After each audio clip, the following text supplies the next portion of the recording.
Hello, freaks. I'm fucking multitasking right now. As I speak to you, I am actually tweeting that we're live. And a lot of people are like, dude, you can't do that. And I'm like, dude, I can. I'm fucking badass. Not only that, I also turn the volume off on my computer at the same time. I give zero fucks. I really do. Boom. Tweet. Then. Done. This episode of the Joe Rogan Experience podcast is brought to you by Squarespace. Squarespace is having a contest. That's why we're doing 2 of them this week. And what Squarespace is the easiest, simplest way to get a really badass website. And when I say a badass website, I mean they look fucking completely and totally professional. It looks like you spent a shitload of dollars doing it, but in fact, you did it yourself. It's super easy to do, and Squarespace is having a contest right now to sort of accentuate that because the feedback of Squarespace has been so excellent.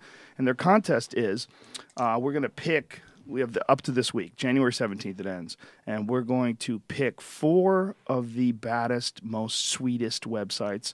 And for the people that have created those 4 baddest, sweetest websites, we're going to give them a free year of Squarespace, and we're going to send those winners a swag bag with items like a Squarespace Apple keyboard, a t-shirt, moleskin, and more. What do they have? Sound on their website? How dare they? What fucking age are they living in, these freaks? Oh, let me put sound on my website when it opens up so that it immediately starts annoying the shit out of you. It's a video I was playing. Yeah, you know those old school websites, you'd go to them and they'd immediately start. Mine used to. MySpace. Remember when there's like 5 different songs going at the same time? And glitter tags. Glitter tags. Don't forget glitter tags. Poor glitter tags. What'd you just take? A modafinil. You know what that is?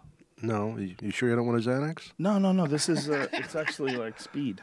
Really? Yeah. Oh, it's just the opposite. It's not really speed. It's actually called Nuvigil, is what it is. I can't take that. If I'm tired and I want to fire my brain up, I can pop one of those in. It's actually an experiment because I tried something called sledgeling this weekend, and Jamie and I were actually just talking about it. This guy, Dr. Mark Gordon, was here, and he gave me these smart drugs, and we tried it. We both tried a dose of it, and interesting stuff. So I'm comparing it to. Did you feel more lucid? I don't know. I'm not sure. It's hard. It's hard to tell. Like, what was the fact that I got a good 8-hour sleep? What was the fact that I ate good food? What was the wall? I think they all play a part of the thing. To really find out, you'd have to have a baseline where you ate like the exact same foods, did the exact same activities, got the exact same amount of sleep. You'd have to have that baseline and then add in something. But I take so many different nutrients, vitamins, and fucking nootropics and all these different things. Without prescriptions? And that's all legal stuff. It's all, most of it is nutrients. Most of it's just vitamins.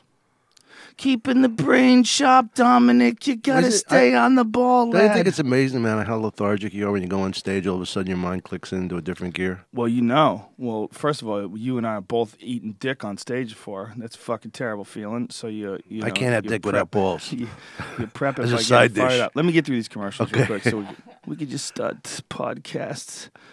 Anyway, go build a website and tweet the website, the Squarespace contest. What are we talking about? Squarespace, you fucks. Pay attention. Tweet it to hashtag JRE Squarespace before January 17th. So go to squarespace.com, enter in the code word Joe and the number 1, which stands for where we are right now, January. And you can save some money as well. The thing that's beautiful about Squarespace is if you could do anything online, like if you can just normal shit like drag and drop and click, and if you know how to select things, you could do this. And the way that's it's so easy and so intuitive that they have it set up so that you don't even have to enter your credit card information. Just go there and try it. If you like it and you say this is pretty badass, boom, then from there, then you give them some money. But until then, you're not obligated. Just go and give it a shot. Use the offer code Joe and the number 1. And that's Joe and the number 1. That's for a free trial and 10% off your first purchase at squarespace.com. What is it? Squarespace.com? Squarespace, Dom Irrera. Just checking. Hashtag JRD Squarespace. Squarespace. Do you think you could do this? You are not a real computer wizard. I'll tell you that. You're a genius comedian. But as far as computers, wizard. I would not put you in the wizard category. I think you could build a website on Squarespace. We should have a contest to see if Dom Irrera can build a website on Squarespace. Not without alcohol. If we got you lick it up, you could figure it out. If you had like a hot assistant, maybe a hot Japanese assistant. Oh. No, Mr. Irrera. No. You must have like Hey, this. when my computer comes on, I go, yes. I did it again. My man. I'm a wizard. I'm a wizard. You're wrong, baby. We're also brought to you by Ting. Ting is one of the Squarespace and Ting are two of my favorite podcast sponsors because they're both two podcast sponsors that I haven't had a single person tell me anything bad about. And then, of course, someone listening to this right now is like, "Oh, I'll be that guy. I'll be first. Fuck, Ting can suck my dick, and Squarespace is filled with cunts. Fuck you, Joe Rogan." Ting is a great way to save money and use a Sprint backbone. You don't have to worry about being on some mom and pop cell phone network. They use one of the biggest cell phone networks in the country, and they do it. You know, it's weird. They're from Canada, and they don't. They don't operate in Canada. They operate in the United States. I mean, you could roam in Canada, but they're a Canadian company that works in the United States. Yeah, it's weird. From Toronto, I bet. Yeah, I think. Yeah. Anyway, great guys, and their idea, great gals too. I'm sure there's some awesome gals working there. I don't want to be sexist. But their idea is sell you awesome cell phone service and do so in an ethical way. A no BS mobile service, if you will. And they have no contracts, no early termination fees, and they even have an early termination fee relief program. If you're paying an early termination fee to come to Ting, they will give you up to $75 back. They will credit you 25% of your early termination fee, which is up to $75 per device. It's really a great company. I really like the idea behind this. Sell you something that's really excellent and do it in a way that doesn't make you feel like you're getting fucked. 98% of all people who switch to Ting save money. I mean, I've had 3 very good friends that have done it. Brian's done it. Dr. Chris Ryan did it. And, they rave about it. It's excellent. And you really do save money. Tons of money. The other guys charge you if you go over your allocated minutes, texts, and data. But if you have a heavier month on Ting, you just pay for what you used. It's really simple. So no mysterious items on your bill and unlimited devices on one plan. You can have as many devices as you want on one plan, sharing pooled minutes, messages, megabytes, everything. Each device on a plan costs a flat $6 per month. It's really good deals. And the phones they sell are all the highest end Android phones. All the really cool ones like the Galaxy Note 3, which is what I have, and Brian has the Galaxy S4, which is another excellent phone. The HTC One is an excellent phone. It used to be at one point in time that iPhone was the king and everything else just sucked, but it's very close now. And in fact, I give the edge to Androids just because their screens are bigger. It's a way better experience. If I'm reading my text messages or watching a video that someone sent me, it's just a better experience on that big screen. Sorry, Apple. I know you hate hearing this from me. And I know we were together for so long. You know what I want is that new flexible phone. Have you seen that? It flexes. The whole phone I believe that's just a screen, right? It's an AMOLED screen. Isn't that what that stuff's called? Yeah. It's like a type of plastic. Right. Yeah. You could work out with the phone. Yeah. You could do a little in between the legs like Suzanne Summers and get your thigh master on. I used to work with her. Don't make fun of her. Oh, she's a beautiful woman. She was hot. She's hot as fuck. Ting. Go to Ting. Rogan.ting.com. And you'll save $25 off your first Ting device when you sign up. Rogan.ting.com. We love Ting. They're an awesome company. We're also brought to you by Onnit.com. That's ONNIT. They have a Stay On It program now, which all the Onnit products you love automatically deliver to your door each month at the lowest price guaranteed.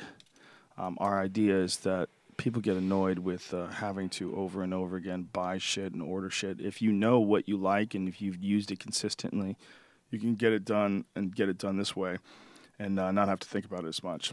What Onnit is basically we call ourselves a human optimization website.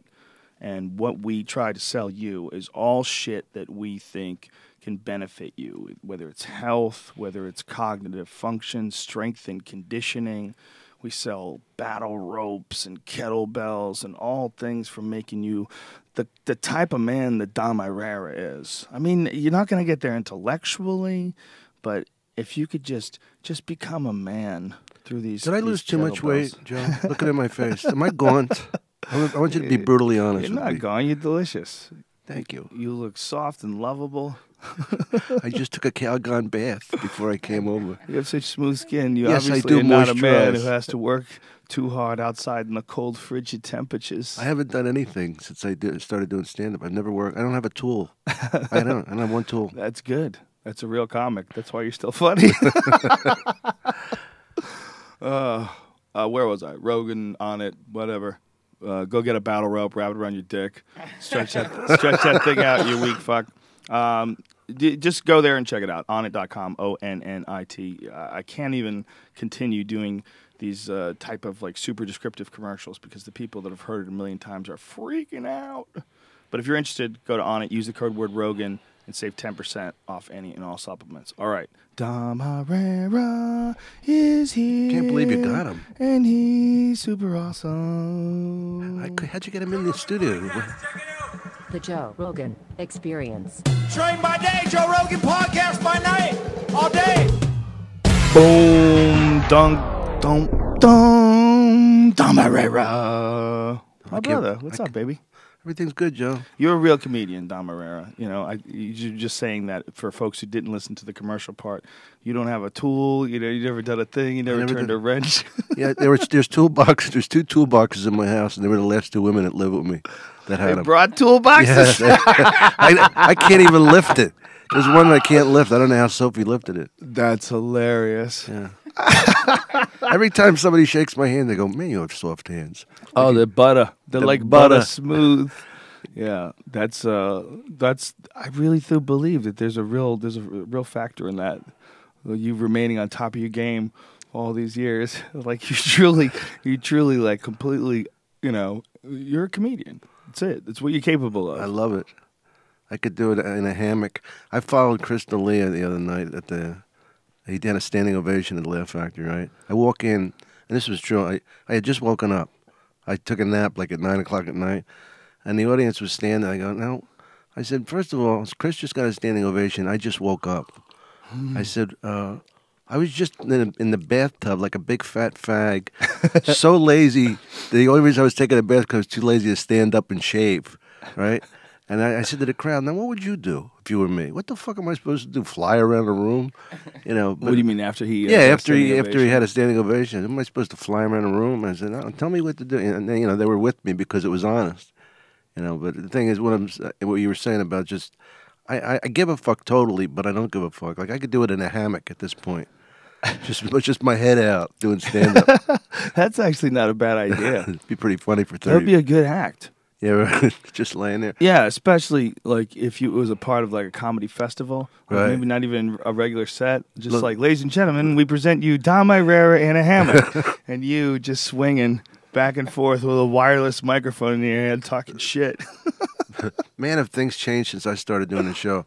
Redman is now taking acts on the road with him. Yeah, You believe he took Tiffany Haddish, which I said, Tiffany. yeah, sure. I said, it's beautiful, right? But I said I would be afraid to fuck Tiffany or even him because I'm intimidated by her in the sense you call that a dick, white boy? I'll that snap kinda that shit? motherfucker off. Have you ever seen her queef into a microphone? She closed it in Dallas, and it brought down the house. People just couldn't understand it was happening. Like it was like a good 10-second pause where everyone's face was like, "Wait, that just happened?" And then it just destroyed. So she just put the microphone in her box? Yeah, and she had been on my stage for God. 30 Very minutes, clever so she girl. had a wet pussy. She's so it was like, mostly a writer. Oh. so it's like, She had a wet pussy from being on stage. that's what she said. Turned herself on. Well, it's amazing that, honestly, really, that she's the first one to think of sticking a microphone in her pussy and queefing. I don't remember it being done before. I would have thought that She's a pioneer. Someone would have picked that up by now. She's a cunt pioneer.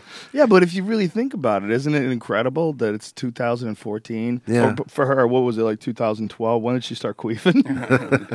She was on the podcast on the Ice House Chronicles, like what? 2 years ago, maybe. Maybe it might have been either 2012 or 2013. Either one of them. Either a year and a half ago. But she was queefing, and I was thinking then, I was like, I don't think anybody does this. It's kind of amazing. But you would have thought that somebody would have locked that down. I mean, that's been around for a long time. The fact that no one stuck a microphone on. Has any guy just committed to just farting on stage all the time? I mean, as one great comedian, Pujol. is this her doing it? Yeah. Okay, let's hear it. See if I can play this. Hold on.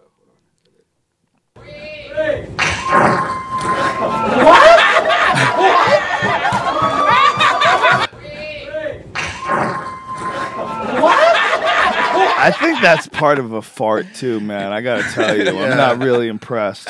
Yeah. What bitch is farting on stage? If you see it close up, she like kind of tilts her back a little, and you could see her sucking air in. So now you have to follow that?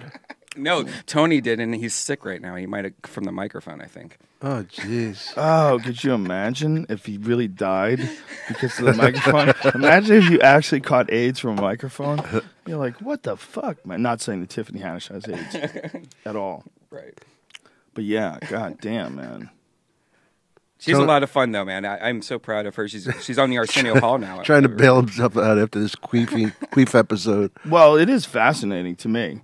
I mean, it's just, first of all, it's fascinating because it's, even though you, say a woman's on stage, she could reference her vagina, she could point to it, she could show it to you, but when someone starts talking with it, Yeah. like, you know that noise came from that vagina. That is several levels more intimate. Her pussy's talking to you. You hear the pussy talking, boy? Those Texas girls didn't know how to act either. Their faces. No one should know how to act. Listen, no one on the planet. Nobody the only reason why expects to we see know how that. to act is because we're deviants. We're deviants, and we've been around fucked up people our entire lives. I mean, you've been around no one but fucked up people since we started working together, and I've been around no one but fucked up people for a decade before that. so our perspective is a bit skewed. Imagine the boyfriend driving to the thing, telling his girlfriend the show may be a little queefy. blue.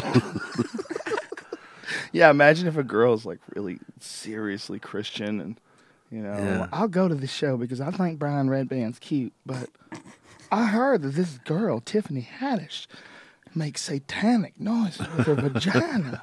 Joe, do you remember the hooker that we interviewed a long time ago on the Joe Show? Yeah, in the parking lot of the Comedy Store. She was like telling us how she did the business and stuff. I was really stoned. I was like, I wonder if she's still a hooker. And I found her online, still a hooker.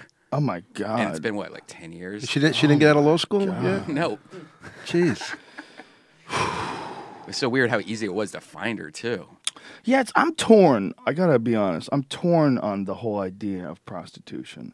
Because I always feel like you should be able to do whatever the fuck you want.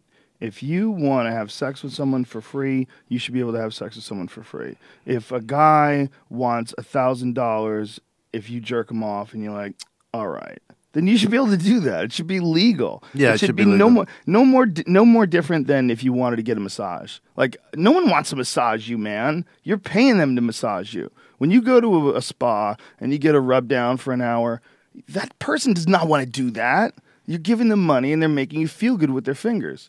Like, you should be able to do whatever the fuck you want. And it's all our societal standards that are fucked up and weird about sex. That said, when I hear that someone's a hooker like that and has been a hooker for 10 years, that does not feel good. It feels sad. Yeah. It feels like she's lost and she's in a bad place. And I'm torn because I don't know if that's my own biased perceptions. Like, maybe she's meeting a bunch of people that are like really desperate for touch, and maybe she picks good clientele and they have sex and that's how she gets paid, and who gives a fuck? Maybe it's that. Fuck, yeah. Maybe it's that. I mean, but instantly you say that she's still a hooker, and I'm like, but I'm questioning myself. I'm like, why? Why does it always have to be bad? Is it because we've associated sex with something that it's naughty, you're not supposed to do it? So someone doing it for a living is somehow or another a bad thing? I used to get prostitutes after I fucked a regular girl, like Why? on the road. Why? Just because it was wild. It was the curiosity of it. If I had 1 ounce of jizz left, seriously, I would get I'd have say a waitress or something on the road club, and she'd go, and I'd call a prostitute. Total addict. Oh, that's hilarious. Thank God for blood pressure medication. Do you think that's part of that's just being Italian? Yeah. I really do. Yeah. There's always been that like ridiculous stereotype of Italians as like oversexed goons. Definitely. But there's a reason why that stereotype is not for Chinese guys. Okay, there's a reason why that stereotype is not for, fill in the blank. It's like for you oversexed apish goons for Italians, it's because they are. I fucked Sophie for 5 years every day. Every day. At least a couple times a day. Even when she was reading. I didn't need to know that, but now that I do, I feel better. Yeah, it's all my ancestors, my family back home, like all the Italians I knew that I grew up with. They were savages. Oh yeah, they would have gumars, they call them. Like they take the gumar out on a Friday night and then wipe out on a Saturday. Did you see that new movie, American Hustle? I fell asleep. I heard that movie. I heard that movie sucks from so many people. I don't know. I fell asleep. I don't know. Really? Those people Did you are like idiots. it? Those people are idiots. I gotta watch it again. I enjoyed that movie. I have it at home. They sent it to me. SAG sent it to me. It's fucking. What are you bragging about the SAG thing? Yeah, There? they send You it to got a everybody. DVD? What kind of a brag is that? Well, if it gets bootlegged, we know where it came from because Dom Irrera really knows those. No, internets. I had to agree to. I accepted the agreement. Like they're going to trace it. Right. Well, there's a new thing they have now. Somebody told me about online where you can get movies as they come out. They cost $500. Really? And it's like you have like a box in your house, and that box stores a certain amount of movies. Wow. Yeah. I'll send you the information. I sent it to the guy who did the AV in this place, my buddy, and he said, yeah, it's legit. He said it's a new thing. It sets up to your house. You could store like X amount of movies. You could have like 10 movies on it at any one time. And they're all in your name, and they don't go anywhere. They just plug it in this box, and you can play them on your TV. And each movie costs like $500. Wow. Which is weird, man. It's like, that is a lot of fucking money. But I was at the movie theater. I went to see American Hustle, and this couple behind us just kept talking. And it was not very many people in the theater, so they were talking pretty loud because there was no one next to them. And people just don't realize. They probably don't even realize they're being rude because they thought they were far away. But you don't realize how far your voice carries See, that when guy got everybody killed. else is trying to. Yeah, I was just going to say that. Yeah. I was going to bring that up, and it was really frustrating. But I just dealt with it and watched the movie. I didn't say anything. But a guy got shot in Florida. Yeah, some retired cop had a gun on him, and he was texting. He In wasn't the even theater. talking. He was texting. Texting in the theater, and this cop wound up getting in an altercation with him. I mean, that's step one, and then ultimate step 10 or whatever it is he shot him. Yeah, who knows what happened? The cop Right. could have asked him, and he could have gone, "Fuck you, bitch," or Of course. could have gotten crazy. He was 72 years old or something, too. Well, maybe he's just ready to die on his own, and he was like, No, the guy who start killing kids, Yeah. until one of them gets me." That's why I like ArcLight, because not only you can pick your seats, but then if there's somebody that's talking or something, there's like a guy that just pretty much stands in that movie theater. Yeah. They're on it like that. Yeah, you're right. There's another place called Cineopolis that's even more dope. They have these giant lounge chairs. Yeah, like yeah. you fully recline. They sell food. The food's really delicious. And Yeah. it's a way better experience. People don't fucking talk. So it might be worth the $500 is my point, to Wait. have new movies as they come out. It might be worth it. What you do is you get the box and you set up a camera in a dark room and you film it, and then we make a DVD of it, and then we sell it to our friends for $20 each and get the $500 back. Do you want to go to jail, or you're just retarded? Which one is that? That was my first line to him first time I did the show. That's right. Yeah. That was the way we met. What are you, retarded? I loved how you handled it. It's beautiful. It is. How do you handle it? You. Oh. How you handled it when you met him. Oh, yeah. Called him what it is.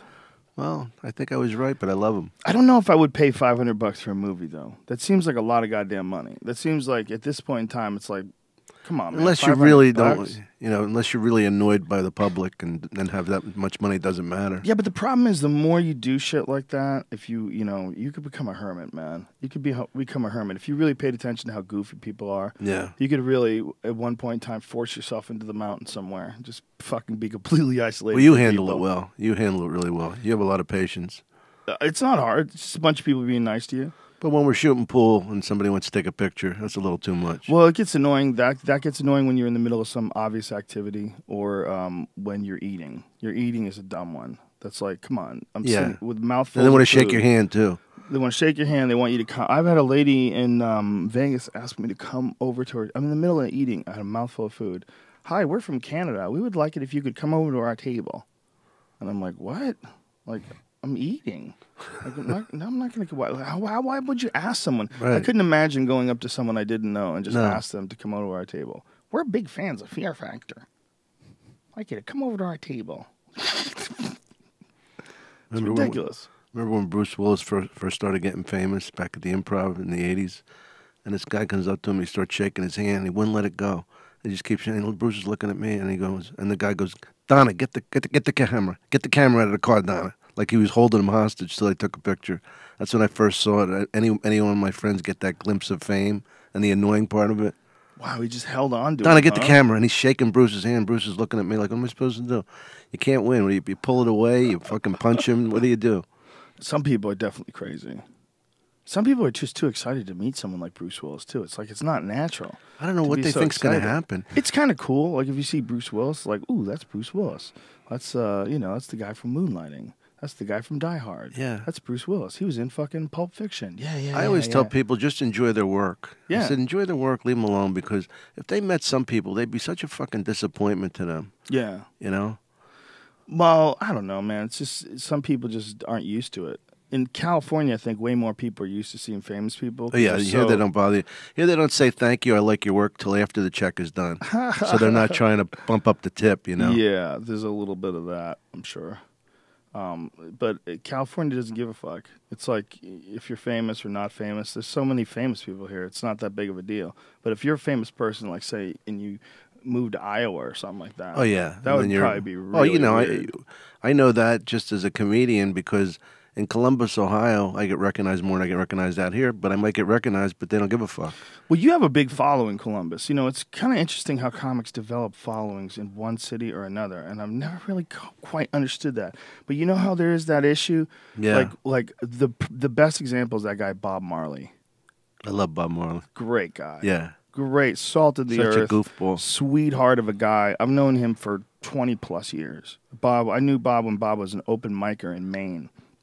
He would come down and do Nick's Comedy Stop, and he did a guest set at one of our shows on the road because he was like the Bangor house comedian of this place. But it's a real sweetheart of a guy and a very funny guy. But my point is that he's a huge act in Maine. Yeah. Like people... He sells books and albums and like culottes. You might have heard of him. Like most of you, you know, if you're a comedy fan, you know, you might have heard him on Sirius Satellite Radio or seen him on Comedy Central or something like that. But you would have no idea. Tell me a great story about Billy Crystal. They get into an elevator, him and Butch Bradley. And Billy Crystal was there, and Bob goes, and then Brooks going, "Hey, Billy, nice to meet you. We're comedians." And he just kind of went, "Mm-hmm," like kind of dished him, really? ignored him. And Bob says to me, he goes, "I didn't know whether to fucking push the stop button and beat the fuck out of him, or just let it go." He said so. He let it go. Wow, Billy Crystal probably stopped being a comedian somewhere along the line. Wow. You know what I mean? About stop being a comedian? Oh, yeah. If you do that, you stopped being a comedian. Well, he was always really nice to me, and then one time I interviewed him and De Niro for this Comedy Central thing, and he was real smug and shit. Like, he turned against me. Because De Niro, is kind of thick, And I said to him, because he sang... De Niro's thick in what way? Thick and mentally. Like, he's really? not real... He's not there, real quick. I mean, he's a great actor, but that's a whole different story. But De Niro, I said to him, because he sang and analyzed that, and I said, I love your singing. I always loved, more than anything, I loved your singing. Obviously, I'm kidding. I says, you were the definitive Tevye in Fiddler on the Roof. And De Niro goes, thank you. Oh. Right? Like, he didn't fucking get it. He was barely paying attention to you. And Billy was like, that's exactly what it was. Yeah. And Billy was like, kind of snapping at me. I'm thinking, man, Billy, you're turning on me. I'm another comedian. Just, go with it. I think sometimes a guy like him will get tired of being the center of attention, because I think also to be that kind of an actor, he's not... Who, De Niro? Yeah.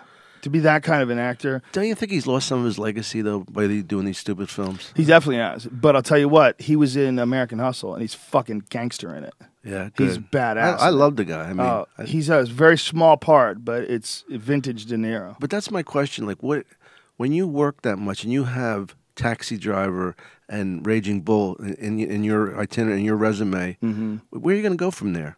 I mean, he just wants to work, so he's doing the Fockers and all this stuff. And well, maybe he enjoys it, though. Yeah, I That's think he the other does. thing. I mean, it's like he obviously enjoys working. You know, That's a lot of pressure to be so big that you can't just do medium shit. True. You know? Well, he put in some of the greatest performances of all time. The Cape Fear. Oh, he was fucking menacing. Jesus Christ, he That was scene fucking with terrifying. when he was in the empty theater with the girl, with she put his finger in her mouth. Yeah, That was fucking wild. it was wild. It was a fucking crazy movie.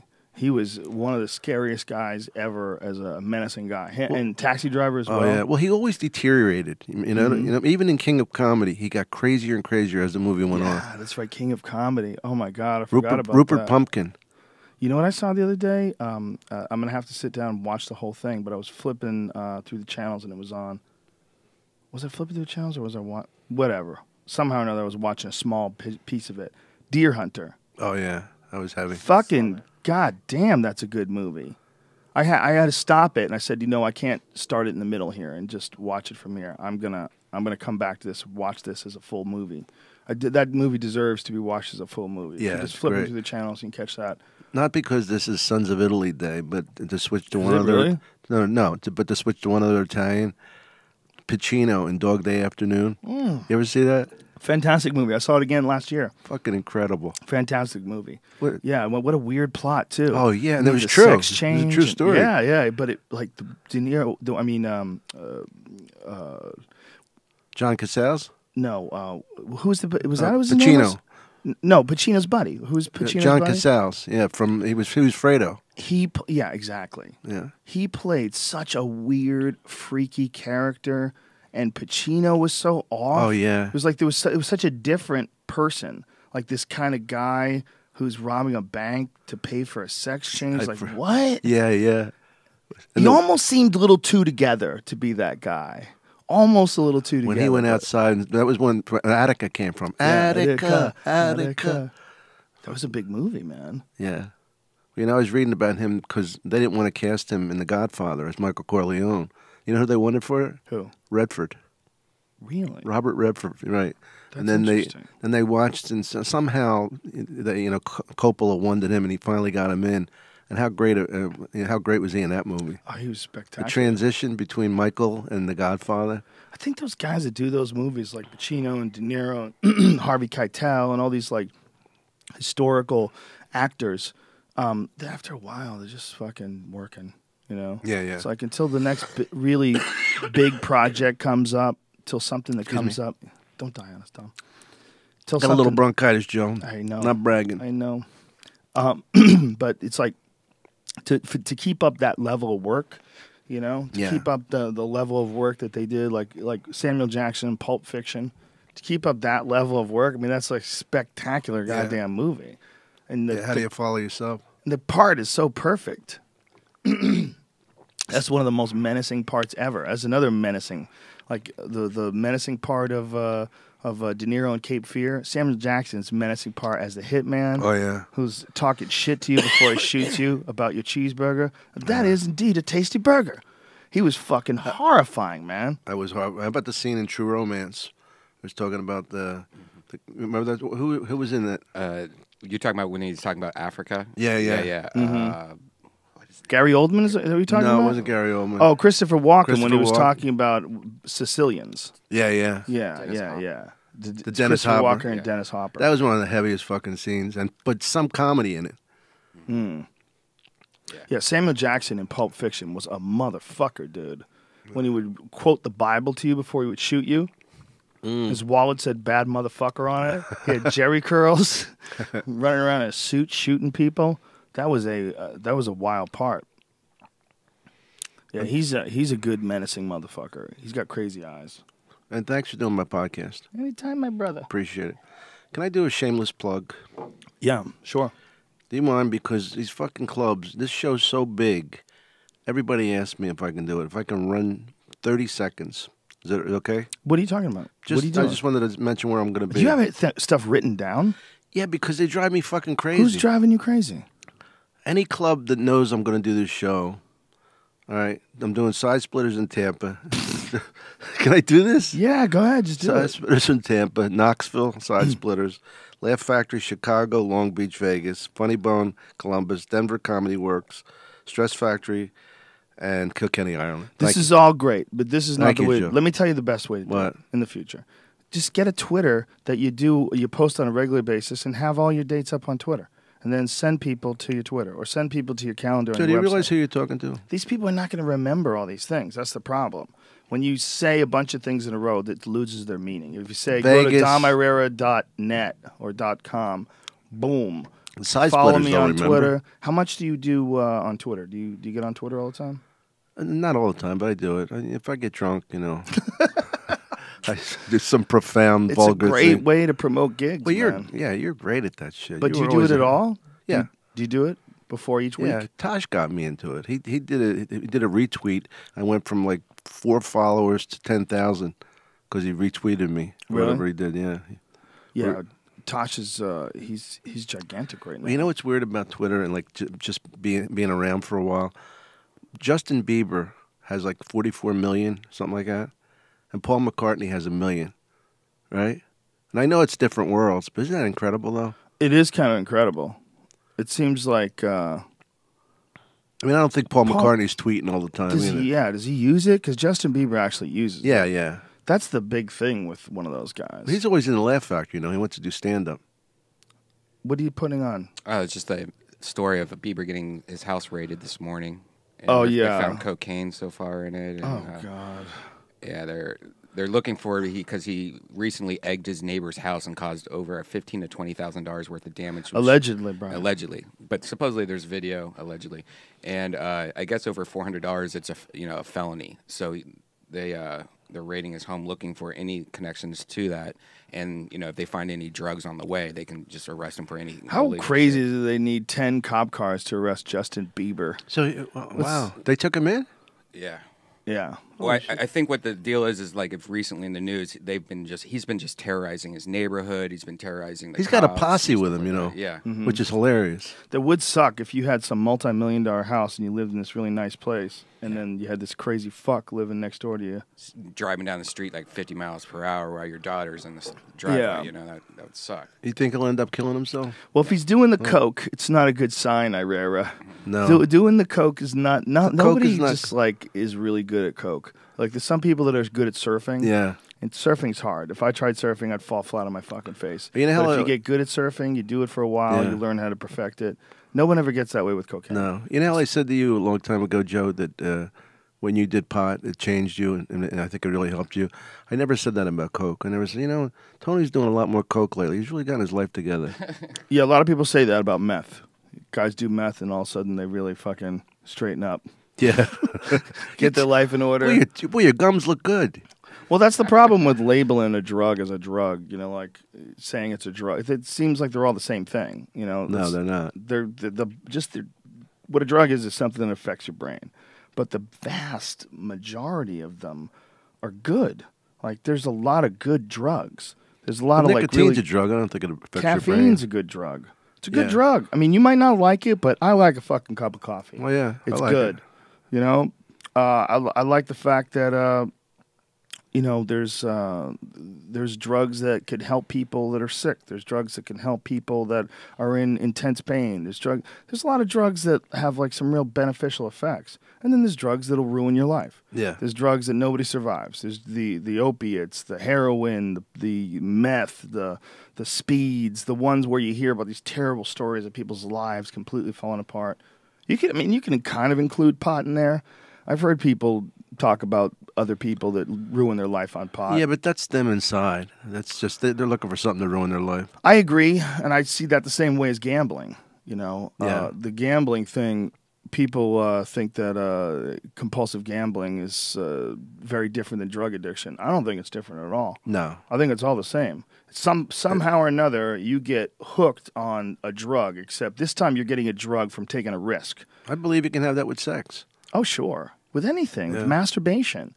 There's guys that have masturbated their dick raw and then, tried to figure out other ways of jerking off. I'm not looking at you in the eyes because it's you.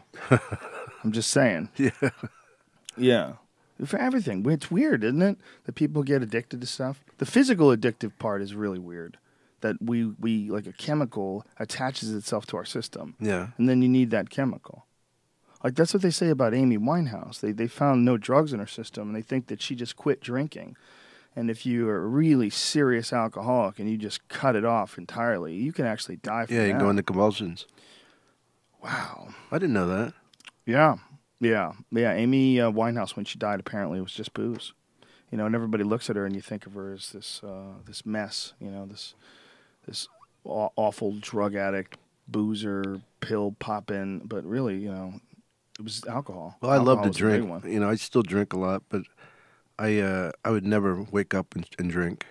Like that's. I mean, I'm not saying that's a good. I'm not condoning my type of drinking, but man, when you wake up and have a couple shots, that's hurting. You're not going to last long doing that. You're really No. putting your liver into overdrive.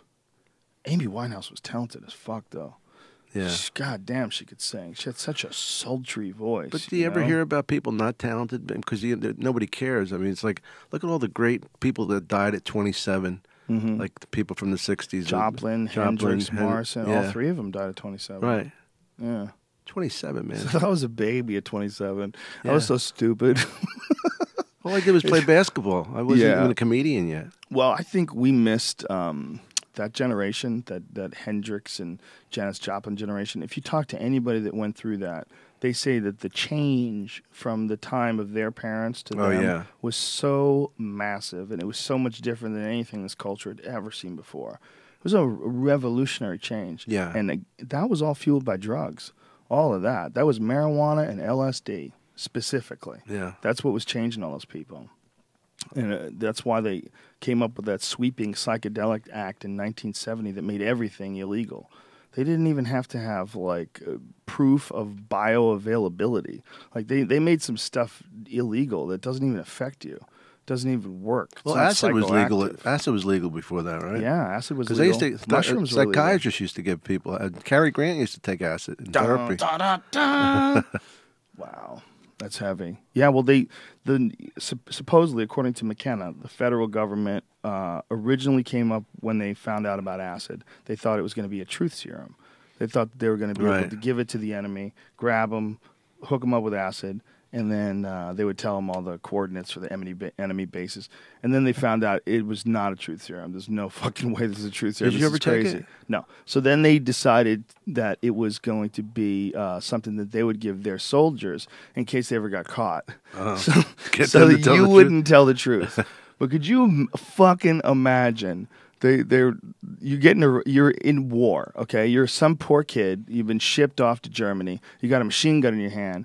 People are shooting at you. Bullets are whizzing overhead, and you get captured. Well, how fucking terrified are you? You're shitting your pants. You're gonna die. Oh my God, I'm getting captured by the Nazis. And then you take acid. Like, was there ever worse advice ever? No. I mean, proof positive that the government is not looking out for your best interests. They give you fucking acid to take when you get captured by enemy. Holy fuck. That's so ridiculous. Well, that was always like a paranoia of mine, is getting somebody to put something in my drink. Should be. There's a lot of assholes out there. I never leave a drink on a bar. I never, I always tell, especially women, don't trust anybody unless you're with somebody loves you, I've talked to many people that believe that they were drugged. Many people. I think that there's a lot of guys out there that do that on a regular basis. It's one of the most disgusting things about men is this thing that you keep hearing about. I mean, I'm sure it happens with women, that women do it too, whether to other women or whether to men. But I hear about it with men doing it to women a lot. It's scary. That someone would be willing to do that. That they're such a fucking sociopath that they're willing to drug someone. And who wants to be with somebody who's just asleep? I mean, I guess it's a different kind of... They just wanted... I think it's part of it is they know they're doing something evil. Yeah. I think part of it is they know they're getting away with something, and that they just want to do it because it's a crazy rush. Yeah. I was thinking about that with rape. There was a woman who was raped in the Lower East Side.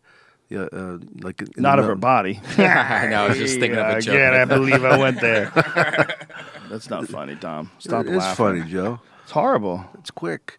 But anyway, I was thinking about, how the fuck do you stay hard? I mean, it's got to be a just anger and violence, because it can't be sex or anything, because I'm thinking, how do you stay hard when you're hurting somebody? You know what I mean? For some people. And how do you, take their clothes off and fucking, it's crazy. Yeah. I think some people just have a horrible view of humanity, of themselves, of other people, and it almost all comes down if you're willing to do that to somebody else like that, you don't love yourself. Yeah. You don't love yourself. You haven't been treated with love. It's really that simple. If you want to hurt someone, scare them, and put terror in them, and that somehow or another gives you joy or gives you some sort of a rush, and you're willing to sacrifice this person's safety and health, you don't understand the connection between human beings. Like you've been raised in a terrible way. Whatever's happened to you along the way is a disaster. You're Well, a it fucking just shows you how terrifying aspect of society. How different we can be programmed. That Yeah. you could react like that, Oh yeah, I mean think about all the different variables when it comes to creating a human being.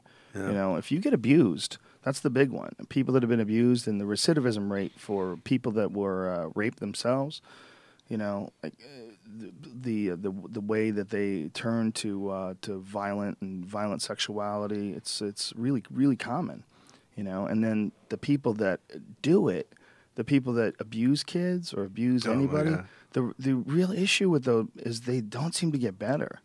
Like it's a weird thing. Like they always have that desire. They had this guy on a talk show once, and he was talking about it. He was a sex predator, and he was a reformed sex predator. He did time and all that jazz, and he would just talk about how when the thoughts come up, he just fights them back. Well, he was Still come reformed up. because a lot of them say that they can't be reformed. Well, he says he can't. I mean, he's controlling it. Right. But I mean, the fact is, he's also admitting that he has these feelings all the time. Right. It's a fucked up thing. Like, what is that? I mean, we want to hate and we want to judge, and it is an awful, awful aspect of humanity. But just strictly scientifically, like, what is that? He was molested, definitely. Most likely, right? 100%, I would say. Yeah, most likely, unless there's something else wrong in the development of the mind, some blood got cut off to the wrong area. I mean, I don't know. I'm guessing, but fuck, man, that's a terrible combination. We must figure out how to eliminate that. Just if you look at all look at the 180 degrees of possibilities of people, from really nice people to really fucking evil people. The really evil is a small number. If you could just eliminate all the really fucked up shit people do, like murder and rape. If you could just take away murder and rape, just those two. Murder, rape, and robbery. I can understand murder more than rape. Well, I can understand it, yeah. But especially, when you hear about how hot people get just in a row at a movie theater. Oh, yeah. A guy shoots a guy for texting, and whatever words were exchanged. But yeah. But if you could eliminate just that small amount, boy, would things be different, man. If you could just figure out a way to not develop rapists, not grow up murderers, not if we just figure out how to do that. Just those things that none of us have done, just those things that most of our friends haven't done. Just take those, just the rare occurrences and eliminate them or drastically reduce them. The whole world would be different. Remember that comedian, Vince Champ? Yeah, the one who was the rapist? Yeah, and he would go into colleges, but also the pattern seemed to be he'd go into the music department where it was soundproof, the room, and when the girl would be playing piano, some practicing piano, and that's what he would do. He had the whole thing down. Oh, no. Yeah. Oh, that's What terrible. was his name? Vince I Champ? think it was Vince Champ. I don't know. Yeah, I think that's his name. Because on the wall, the Austin Club, Cap City, they used to have this Vince Champ joke. I forget what the joke was. Oh, really? It was very distasteful about when he got arrested for rape. There's some joke about it. Yeah. That's a lot. That's a long way from a DUI. Yeah, well, it's also a really creepy thing that this guy Very was creepy. doing. He was doing it over and over again. And he was telling them to pray for him. Oh, really? Yeah. Yeah, he would rape these girls and tell them to pray for him. Was that the right name, Red Band? It looks like it, yeah. Yeah, that's White right. guy or black guy? Black Black. guy. Yeah. There's all these reports saying, he was a nice guy, everyone said. Yeah, He was down to earth. He's a fairly religious fella. That's him. Yeah, and He's still in jail. Oh yeah, he'll be in jail for a while. Yeah, they keep you in jail for a long time when you're a serial rapist. I mean, how long is he in jail? Let me write for? that down along with my comedy clubs. It's got to be more than 25 years, Guy right? Convicted of rape, kidnapping, and robbery. Oof. He stole too? That wasn't enough? And we're not just talking jokes, Dom. He probably took little pieces of things from them or something. That's oftentimes people supposedly do that. They Yeah. take little pieces of something from you that connects them, like as a trophy. Several rapes of the music, like playing the piano. Oh, Exactly. that's so awful. 19-year-old. He was convicted and given life sentences for 2 assaults in Iowa. With time served for good behavior, he could be released in 2025. He will be 64 years old. How is life 2025? How do they do that? Yeah, life doesn't really mean life anymore. It's it's like 30 years is life. Well, they're too busy putting people in jail for pot, so there's no fucking room.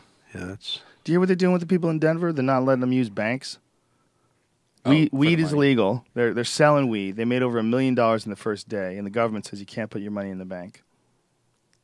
Well, what are you going to do? Exactly. Wait, the people that are selling the weed? Exactly. The people that are owning these pot shops. So in this Denver. isn't doctors or anything like California. It's just, No. This is stores. This is They just like gave in away- Amsterdam then. Well, it's just like anything else that's in a store. It's like Yeah. selling tents or fucking microphone arms. You know, it's whatever. You're selling a product. But the fact that this is available for sale and they have licenses and they start selling it in retail outlets, but the government says you can't put your money in a bank. So they run into like some serious danger because you're talking about massive amounts of cash. Well, they probably had a lot of cash before it was legal. I don't think so. Why would you think so? I mean, some people are just people that took a chance and started a business. Yeah, but they didn't pay with credit cards for when they sold pot on the streets. Any dealers, you know? Well, how do you know that they were dealers before this happened? I don't. This is now that it's legal in the state. This is like a protected business. Right. It's a business. I mean, it's a real legal business. They have a license to do it and everything. So it becomes a weird thing when you don't let those people put the money in the bank because you're creating a really dangerous that's situation. stupid. That doesn't make sense. Yeah, it's really dangerous. I never thought the legality of pot made sense, and I don't even smoke, so I have no agenda.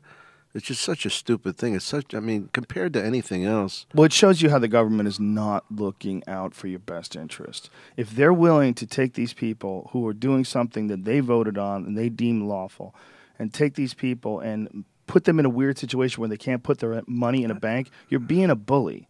Like, you're being a cunty, shitty bully, and it doesn't make sense. Like, you're not protecting anybody with this. This is actually putting people in danger. So what do? You're not going to arrest them. You're going to agree that the state says it's legal and states' rights, as you know, as we all agreed on when they formed this silly country, states' rights is supposed to take precedent. It's supposed to be the number one thing, and then the federal government is only in charge in times of crisis and emergency and war and. But you're supposed to be able to vote on things like in your states. Like, so that's the whole premise. It's like a little spite move. It's a cunt move. Yeah. It's a total cunt move. And it's not just a cunt move. It's nerve-wracking. It's like you're forcing these people to stockpile money. If they want to be in business, they have to take bags of money out of there. Anybody could just rob them at any point in time, and you know it, and they know it. And so you put them in this situation where they become targets. And it's a really sneaky way of being a cunt. But you would think that they would want the money to become part of the system Of because course. everybody Well, they makes should. more money. You know, Someone's resisting, and they think somehow or another, as they lose ground over and over and over again, they're going to do this one thing that's going to be good and get them back to the victory column. But it's not. There's too much information now. It's not going to work anymore. You can't do it anymore. You can't tell us that we can't do something that's normal and natural. There's nothing wrong with pot. If you tell us we can't put money in the bank because we sell pot, then we tell you, what fucking bank? What are you talking about? Who runs this bank? Why? How can you decide what the fuck happens in this bank? Is the government and the bank connected? Like, what's going on here? How can you make this decision? Who owns the money? right? Why can't someone who's legally making it put it in a bank? What are you trying to pull here? Well, you're doing a business move, is what you're doing. You're blocking someone out of business. That's what you're doing. But And suppose they sell pot. Suppose they sell pot and shrubbery, right? So they're making the money. What do you do? Who dictates which money came from the pot? I mean, well, you'll have to have receipts. Oh, okay. Tom Irrera, Smart. Accountant 101. Smart as a whip, Joe. Yeah, that's why you can't deduct everything. If you deduct too much, the government goes after you, just in spite, and then they go after your ass. They'll peek up your ass every 4 years. Like I remember before they had the claim stuff, and I was a valet in Brooklyn. We would make so much fucking money. I had a suitcase full of ones that looked like I robbed a dollar store. It was the greatest. Now waiters and waitresses have to claim everything. Right. But that was a great world in the 80s before it all changed. They came down hard on them. On tips? Yeah. you ever work Yeah. for tips, Joe?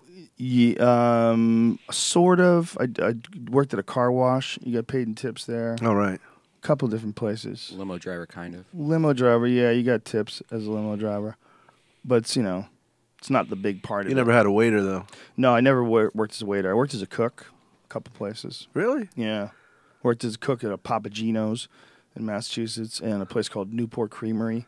That's gotta Made be fucking hard. Cheeseburgers and shit. I was a kid in high school. It was a good gig. Everyone was fucking everybody. Really? Oh my god. There was these hot girls that worked at Newport Creamery, and me and a couple other savages, these guys, and we were all coming into puberty. Everybody was like 16, 17. We were all coming into. I shouldn't even say puberty. We were becoming Men. young adults, Young and men. And everybody was fucking. Everybody. That's it was like great. this constant hookup. It was like all this gossip. Like, You don't think of oh, people she's- working flipping cheeseburgers getting laid. Dude, That's great. It's all. Well, it was all high school kids. It was Uh-huh. a complete utter orgy. It was the girl who was the fucking worked at the counter would blow you, and this guy was trying to bang everybody, and this guy didn't give a fuck, and this girl fucked these three guys one night. She got hammered, and like it was craziness. Well, there's a girl at the Laugh Factory that really wants to fuck you. Ew. Yeah. And I told her, last night, she's asked me, last night she's Let's asked, just not talk about this on the air. no, everything's cool. I Okay. told her you're married and happy and love your family, so I said, leave them alone. Thank you. Appreciate it. Well, you know. Goddamn wolves. They're out there. I think it would be way creepier if you were a chick, though. If you were a famous chick that a bunch of guys wanted to fuck, that would be very unnerving. That shit would be unnerving. Amy Schumer? Is that her name? Amy Schumer? Yeah. Oh, the comedian? Yeah, yeah. Were you saying a lot of guys want to fuck her? Well, yeah. Do you want to fuck her? Is that what you're saying? Yeah, I do. Oh. It's a weird time for a confession. I feel better now. Got it off my mind. Where did that come from? All of a sudden, you're talking about Amy Schumer. You ever Well, you whack said one off guys- to Amy Schumer? What's that? You ever whack one off to Amy Schumer? No. I don't do that. I don't whack off to individuals. Groups.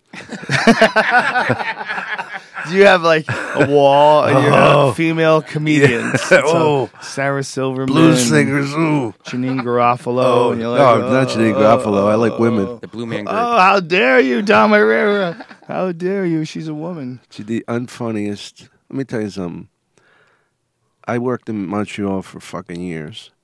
And one thing she has is balls, and she's a good actress, but I have never seen anybody suck the energy out of a room. You know how, remember the Club Soda? Uh-huh.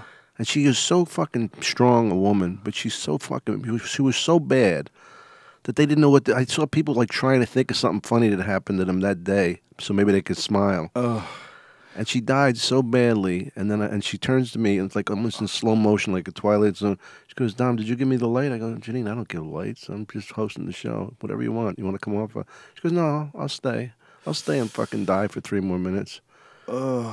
It was brutal. Anyway, Well, she's a person that she's very smart. Obviously, she's very opinionated. She was a good radio host. She was on that Air America show. she's a snotty fuck. She's very smart, but Yeah, I she's think smart. in that intelligence, you can sometimes be like really caught up in it and take yourself super seriously. And then when you do, a lot of times you lose your sense of humor.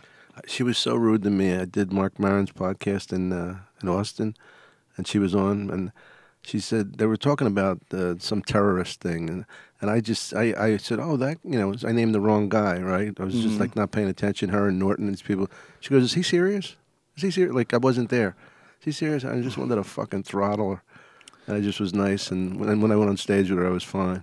That's a very Hollywood move of, What? is he serious? Is he serious? Well, you interrupted their really exciting talk about Yeah. obscure shit Right. or political shit or, world leaders that they think need to be addressed. Yeah. People get angry if people are not on the same page, I think it's funny when I talk to someone, they don't even know what the fuck Twitter is. I think it's funny. I don't get Yeah. angry at them. I don't feel like, you don't know Twitter. Like, really? What you know is what you know. I mean, look, I know a lot about sports. You don't follow the NFL like I do. But I would never be like, come on, Joe, how could you not know that? The only thing I could see it would be annoying is if you were interrupting. If it was like a really important conversation for them and they thought they were really getting out a good point and you were cracking some joke about the wrong guy. No, I didn't do that. I just was asking, was that the guy? And then that's when she said, it was the guy who was the president of Iran they were talking about. People take themselves really seriously. But I've done that before. I've taken myself too seriously before, or getting too caught up in an idea before, the point where you think it's more important than just being a person.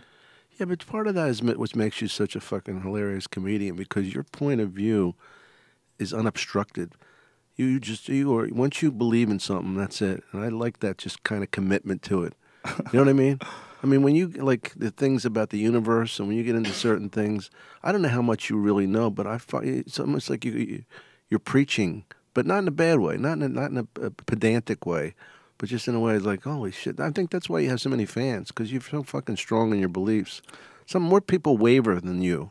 Maybe, I don't know, man. When you talk about things like the universe or just the realities of this strange dimension that we exist in, we have that same thought about. Yeah. We've had the same thought about the Earth's orbit, and we have no control over it. Because I told you that agoraphobic thing that I have, where I will walk onto the beach and be afraid that I'll be sucked into the atmosphere. Yeah. And that's fucking wacky. That's pretty crazy. Yeah. And like I'd be the first one since the Blessed Mother that ascended into heaven. You know, you're just laying on the beach, all of a sudden I'm fucking shooting up into the sky. That's a weird fear. I know. But I always carry anchors with me to the beach. We're so lucky that this is a time where you could go on to just, space.com or any io9.com. There's a million different websites that could show you these crazy videos of the universe and crazy new things they're discovering every day. I think there'd be a shame to not take part in the wonder of that all, because it's all going on right now, and the revelations that these guys are figuring out on a weekly, monthly, and yearly basis are fucking incredible. They just took a photograph of a planet and a star. It's I saw that 60-something million light years away. Oh, it's but amazing. it's already burned out, but we just got the light from it. Yeah, is that true? Yeah, Oh, it's already gone crazy. in reality, but it took so long for the light to get here. We just got it. That hurts my brain. That hurts my brain. When you're looking at a star, you're seeing a star that may be already gone. Well, the thing that fucks me up is that there's no end to the universe. Yeah. Because I'm used to an end, like the end of the trail, the end of this, the end of a relationship, some kind of fucking end. But there's no end to the immense enormity of space. That blows me away. Well, not only is there That's no why I'm a end comedian. to it, this is what they're saying now. It doesn't make any sense to me, but they believe that the universe may be broken down into individual sizes, but then these individual universes exist in parallel with a bunch of other, infinite number of individual universes. So what they think is that this is impossible for me to even understand, so I shouldn't even be relaying it, but this is how it's been explained. Inside every black hole, they think, is the portal to another universe. Inside every galaxy is a black hole. So when you look out, you see 100 million galaxies. What you're seeing is 100 million universes. And each galaxy, if you go through the black hole in the Do center they of it, quaff those I black don't know holes? they probably do. And somewhere on those planets, imagine if Tiffany Haddish was the first person to queef into a microphone in the universe. Queef. In the whole universe.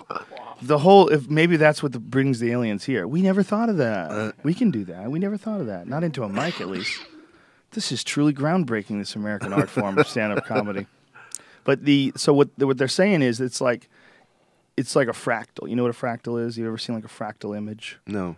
A fractal image is a geometric image that as you get closer and closer and smaller and closer in, you realize that the same image repeats itself over and over and over again infinitely. One of the more fascinating ones is called the Mandelbrot set. Google Mandelbrot set fractal video, because there's a video where they show how it works. It's first of all, it looks like a design. You just look at it, it's like, okay, it's just some weird design. It looks like a I don't know, like a logo for a cartoon or something like that, like just some weird design. But then as you get closer and closer to this design, it branches out. All along the edges are not smooth, and around the edges are in fact the exact same pattern of the Mandelbrot set, the way it looks on the outside. And then as you get closer in, you see it again, and closer in, you see it more. It never ends. It's infinite. What do you got there? Mandelbrot set. You see that thing to the right of it? See that thing to the right? The black one? That's the Mandelbrot set. No. The one above it. The one above that. See that one? The black one? Yeah, that's it. The black one. That's the Mandelbrot set.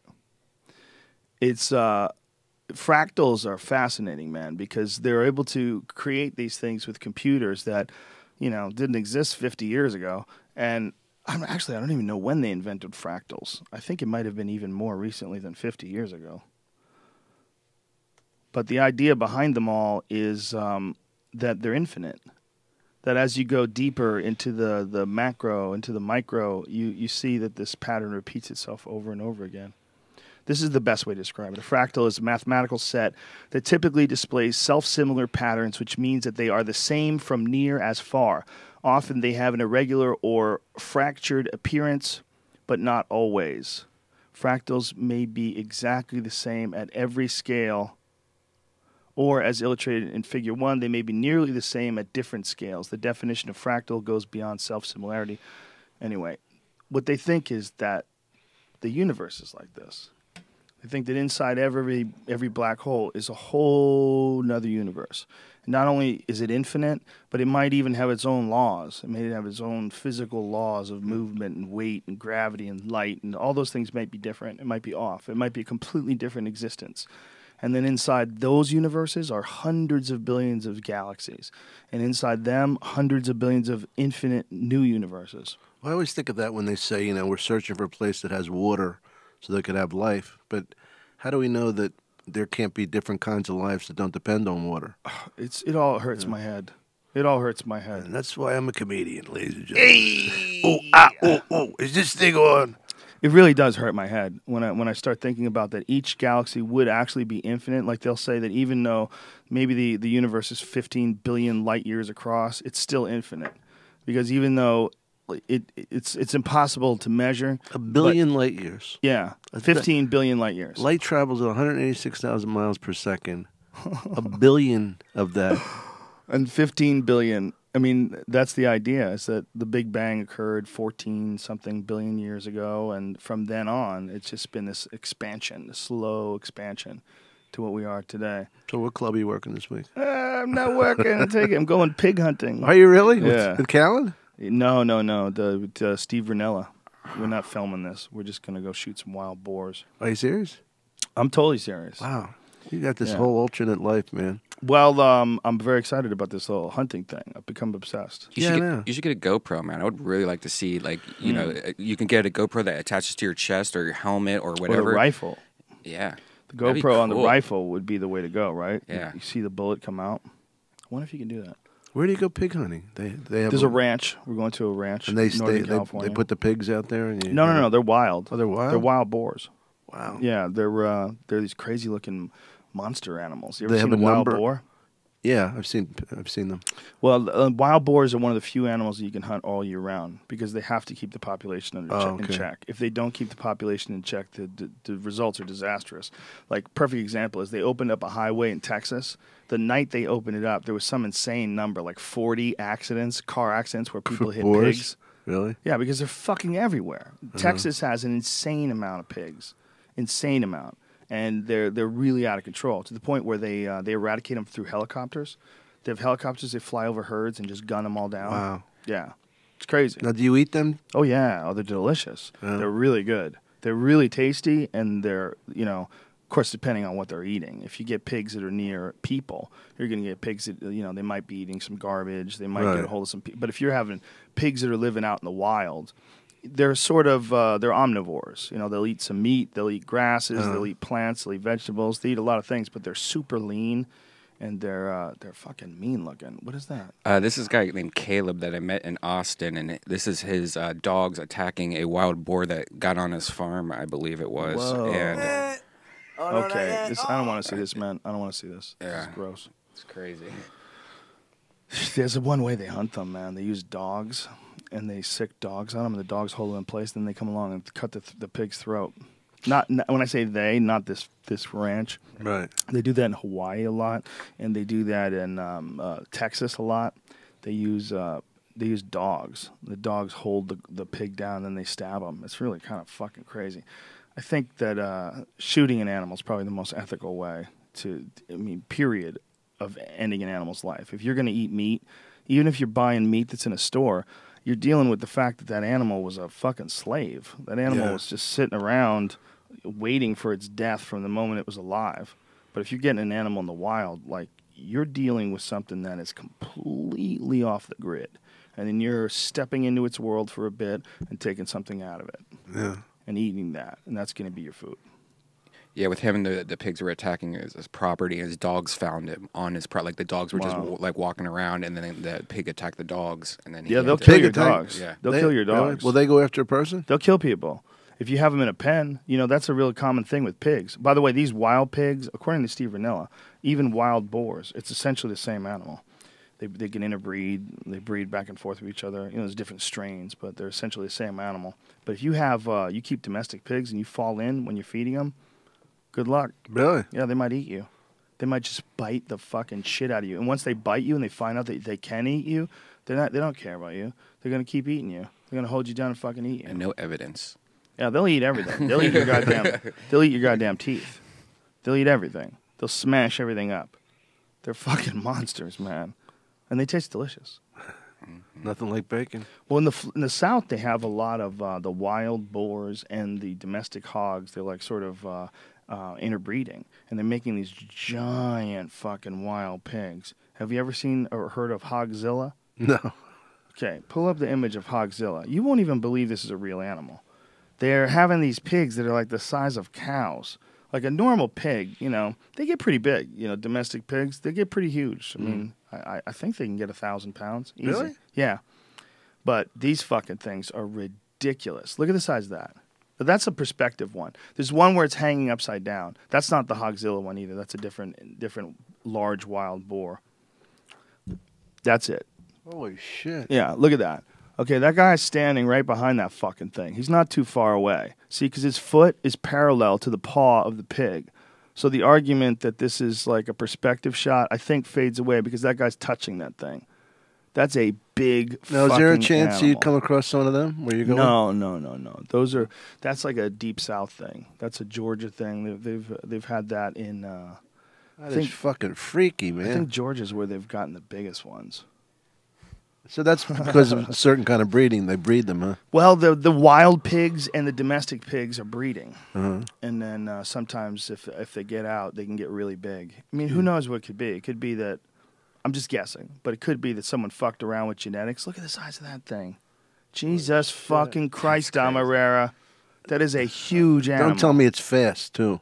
Oh, they run. They Really? run. Oh, they run fast, and they're muscular as shit, man. Holy shit. They're notoriously tough, but the flesh is really lean Imagine the and wake. really good for you. Imagine the eulogy, the guy who got killed by a pig. It's not the first. People trying not to laugh. I wouldn't think people would be laughing, Dom. I don't know what the fuck is wrong with you. So someone lost their life. Okay, look at that thing. Yeah, but to a pig. Look at that fucking pig. You tell me you don't think that pig would take you out? That pig was running after you? Joe, I don't know you if you know how nimble I am. Well, your tongue is very... Shouldn't have taken that Xanax. Yeah, pigs are giant. They can get really big, real aggressive. And they have, what is this? I don't know. It was just mixing with the pig photos. It makes no sense. Anyway, yeah. So, pig hunting. So you're That's what I'm going doing this weekend. Where are you working? Tampa Side Splitters. Sorry about the shameless plug. No worries, man. I won't do that It's again. ineffective. I won't do it again. People... Are you staying at a ranch? Or are you camping? Or? No, I'm doing. I stay at a hotel. Oh, are you talking to Joe? Yeah, you stay at a ranch. Should be fascinating. Who are you going with? This guy, Steve Ranella, he's going to be on the podcast Friday. Oh, cool. Is he an expert on this stuff? Or? Yeah, he's a hunter. He has a TV show called Meat Eater. Uh-huh.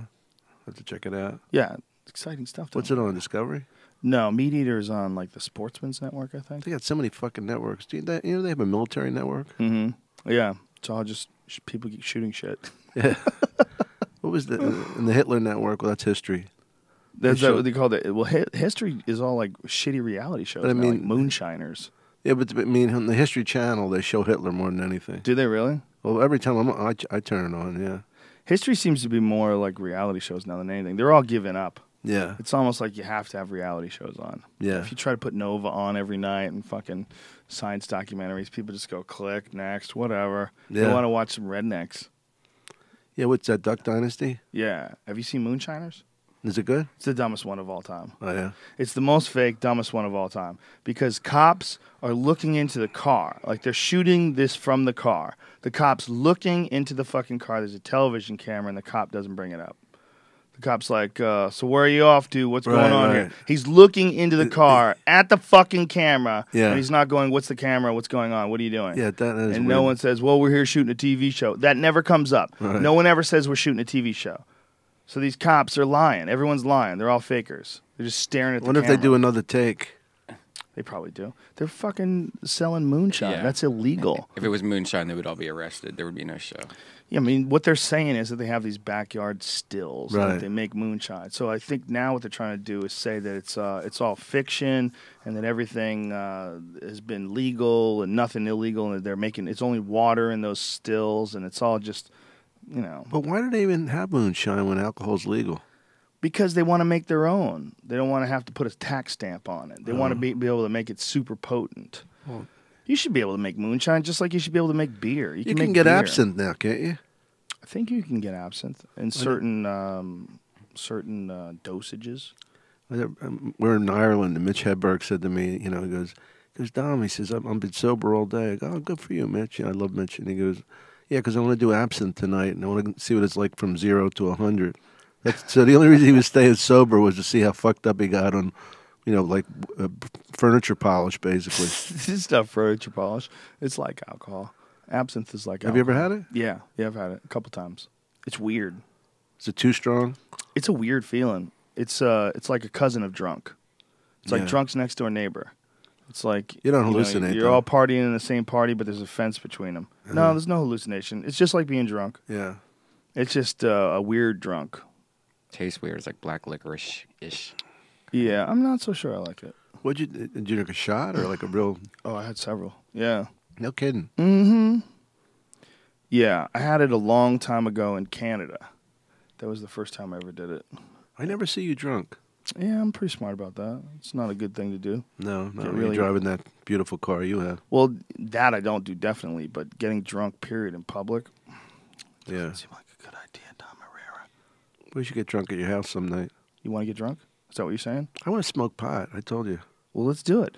What we should I do want to is smoke pot in a safe thing. Like we should get drunk on the podcast, and you should smoke pot as well. That'll be our next podcast. sounds good. Well, we got a plan. We could do it right now. You got 2 hours. We don't even. It's 1:30. Um, And Tom Irrera is not a man who likes to do things impulsively. He likes to plan things. He likes to I schedule. was it talking in about you advance. last night about what a fucking animal you are. Like, you just like so like you can't just shoot pool with Joe for an hour. It's got to be 3 hours. Everything he does. I said I feel bad for his wife. She's got to be tough. I'm obsessive. It's probably not healthy. You got a lot of energy, man. It's Yeah. I don't see where it hurts you. You got a great career. What the fuck? Great life. Well, yeah. I mean, I think being obsessive though can definitely hurt if it gets out of control. you Yeah. know? It's just a matter of channeling like obsessive thinking, or the tendency to like follow things down to the ground, Yeah. chase them down till they're dead. But you've changed, Joe. Like I told you, like the thing about Michael Jordan, where they go, well, he'd even beat his mother in ping pong, and, whatever he has to beat everybody and everything. And I think, well, there comes a point where he's an asshole, Mm-hmm. And not that you were ever an asshole, because you never were, but you were so mad at yourself when we used to shoot pool and Oh, stuff. if I missed, yeah. And you've lightened up considerably. Well, I realized somewhere along the way that's a very faulty way of thinking, and that's all it is. Yeah. It's like being upset because you did something wrong doesn't make the doing something wrong better, and just like outwardly expressing it, in fact, is indulgent. And the really intelligent thing to do is to accept the fact that there's this shift in the way you feel because you're upset that something went wrong or whatever. Yeah. But you got to internalize that, and that's part of being a man. And being a spoiled little boy or a a brash, young, cocky boy, people like fucking get mad, throw things around when they're upset. You know, if they miss a shot. I mean, I've seen guys in pool tournaments miss a shot and snap their stick on the ground. Well, yeah, I play with this guy, Harlan Jameson. He owns Bananas, and I don't know if you ever worked that club. And he In Poughkeepsie? Yeah, Poughkeepsie. Yeah, I've done that one. And he way back. would be shooting pool, and he was a pretty good player. And he would bang the fucking stick on the table. Bang the stick, and I go, Harlan, if you keep doing this, I'm out of here. This is like fucking ridiculous. I mean, and he did nothing against me, but it's just such ridiculous behavior. It's not a man's behavior. It's a child's behavior. I mean, you never did that. You would just get mad at yourself. Yeah, well, I would just, I would know it was always a lack of concentration. I mean, there's shots that you miss where you know you just didn't hit it right, but there's also shots that you miss where you know it was a fairly makeable shot, but you took it for granted. Yeah. And you're like, fucking idiot. You know, those are the angry ones. It wasn't misses. It was more of lapses of concentration that I was really upset at myself for. But yeah, that shit doesn't do you any good. No, now, it's wasteless energy. Yeah, now I just internalize, or I try very hard to just internalize. But that's just a factor of getting older and smarter. Yeah, you hope. Doesn't happen to everybody. I know, that's the saddest thing, when you find dudes that you didn't talk to in a long time and they've regressed. Yeah. They've become more delusional or more complainy. You know, a lot of guys are complainy. You talk to them, you haven't talked to them in a long time, you talk to them, and this overwhelming complaining. Oh, I know. attitude. I hear that all the time. I got a friend who does cruise ships, you know, and he doesn't like it. He's got a family, and he does other stuff too, but he's always fucking whining. I says, listen, man, you're making. I said, look, you see this thing? See this car? You see this? You all bought. It was all bought through jokes. Mm-hmm. You know how fucking hard some people work for nothing? They can't get shit jobs. And I'm supposed to feel bad for you because you're going to Turkey. You know? That's a hard gig, though. Oh, I wouldn't want to do it. The cruise ship's a fucking hard kill gig. myself. You're right, though. It's definitely better than coal mining. Oh, yeah. A lot of people would be super happy to do it. I love when people go, well, you do the hardest thing in the world. No, I don't. Yeah. But the guy who discovered these, what you were just talking about, what were the mirror things? The Fractals? Fractals. Yeah. Who the fuck does that? What kind of mind? Yeah, super smart science dudes that no one wants to fuck. That's what's up. Yeah, exactly. Once they got more time on their hands. Once they start getting pussy thrown at them, their fucking science deteriorates drastically. You know? This is all like, you have to have no chance at pussy to be sitting in front of a computer banging this out. Because there's some girls out there that will just rob you of all ambition. Whenever I think of No Chance of Pussy, I always think of that bit you had. You know, the one that the New Rules bit. But I always think of the guy. Smith bit. What was the guy's name who she married? He was in his 90s. J. Howard Marshall. J. Howard Marshall. Yeah. No chance of pussy unless you're a trillionaire. 1904, actually. It was when fractals were invented. I was way off. That's fascinating. That's the earliest modifications. Uh-huh. Yeah, who the fuck are those guys? Yeah, we what need kind those of though. I mean, you think about like the things that we use on a daily basis, like computers, all the things we need. I have no idea how any of that works. Not only do we not understand how it works, but even if we did, even if we knew exactly how the operating system works, exactly how the memory is stored, would you could never make that thing. You could never build it. You can never invent it on your own. Sure, I can't make anything. Yeah, but I mean, not even you. I mean, any of us. Yeah. It's fascinating how much of our society relies on things that almost no one understands. I don't fucking understand plumbing. I don't understand how you can get the same water pressure on the 10th floor as you have on the second floor. It's crazy. Yeah. It's madness. It must be a river on the roof. Yeah, water pressure is weird. You ever have like a root get into your pipes? No. You never had that happen?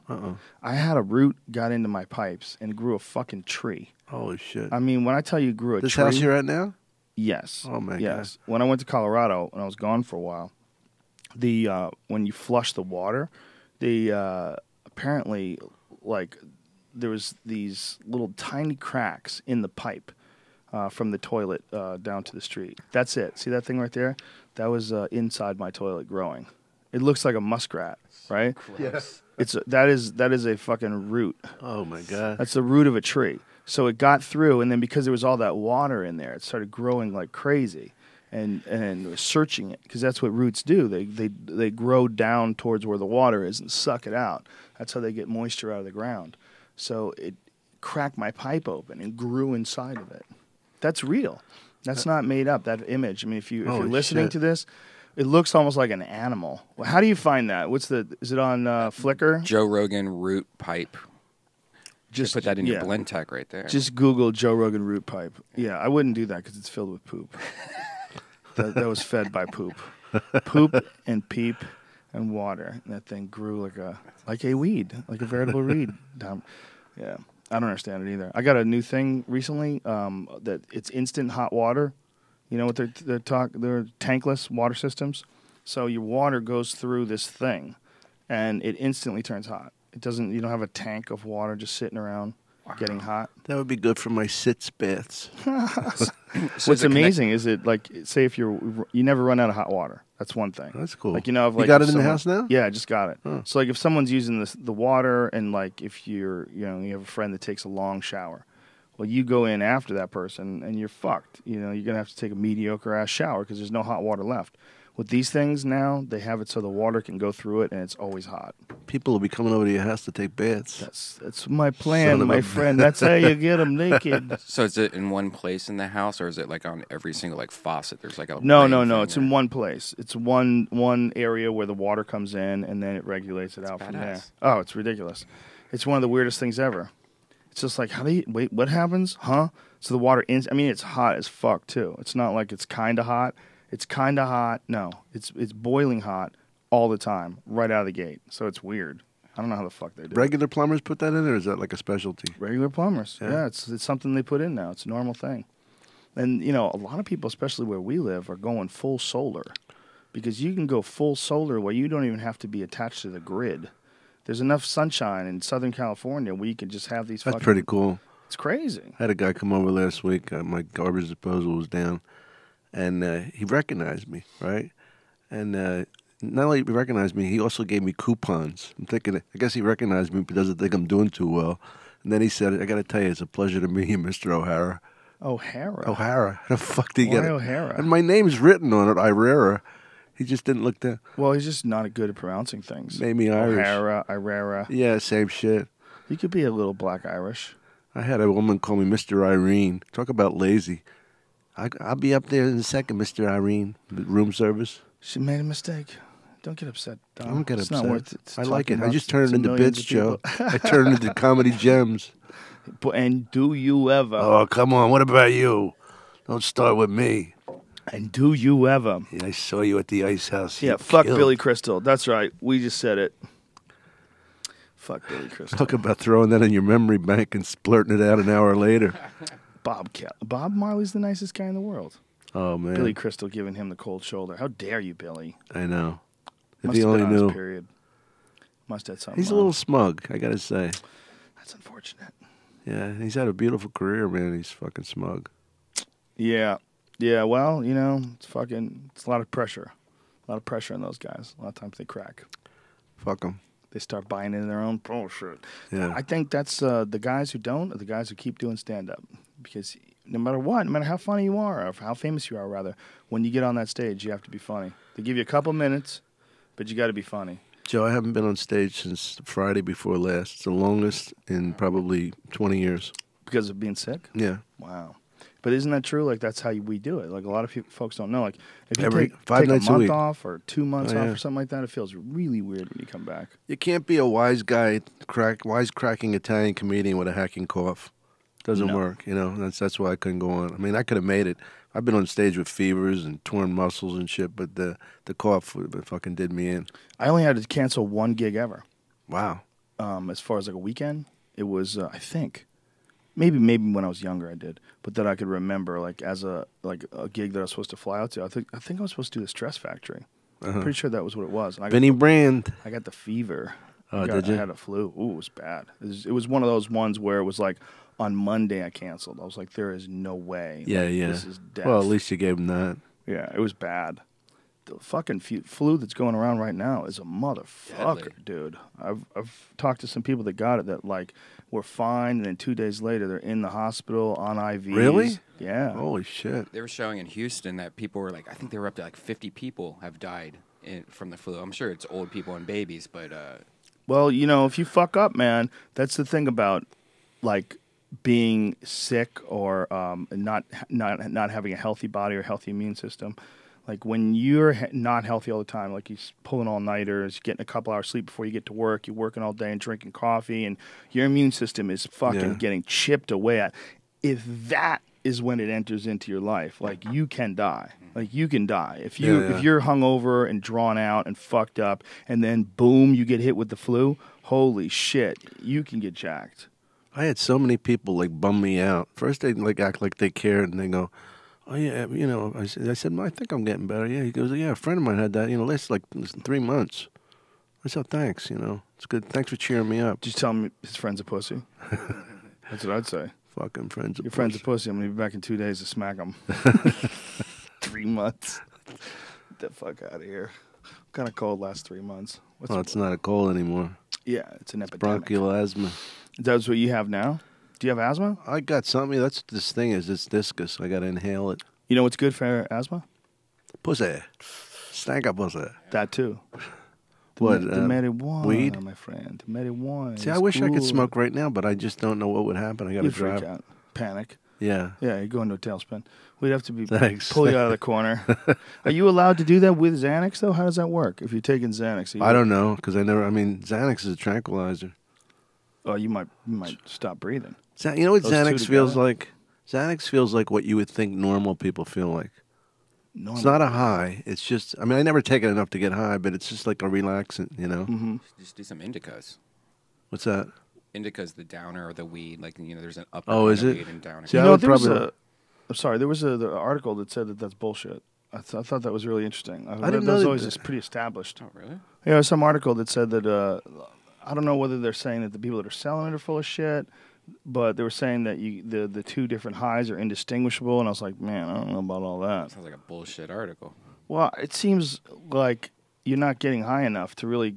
You'd have to do it and get a. It's like a sommelier can tell the difference between The finer wines. Merlots and Yeah. Cabernets, like right off the bat. Right. They can just tell. I can't tell. I don't know what the fuck the difference is. I had no idea there was a pot that was a downer.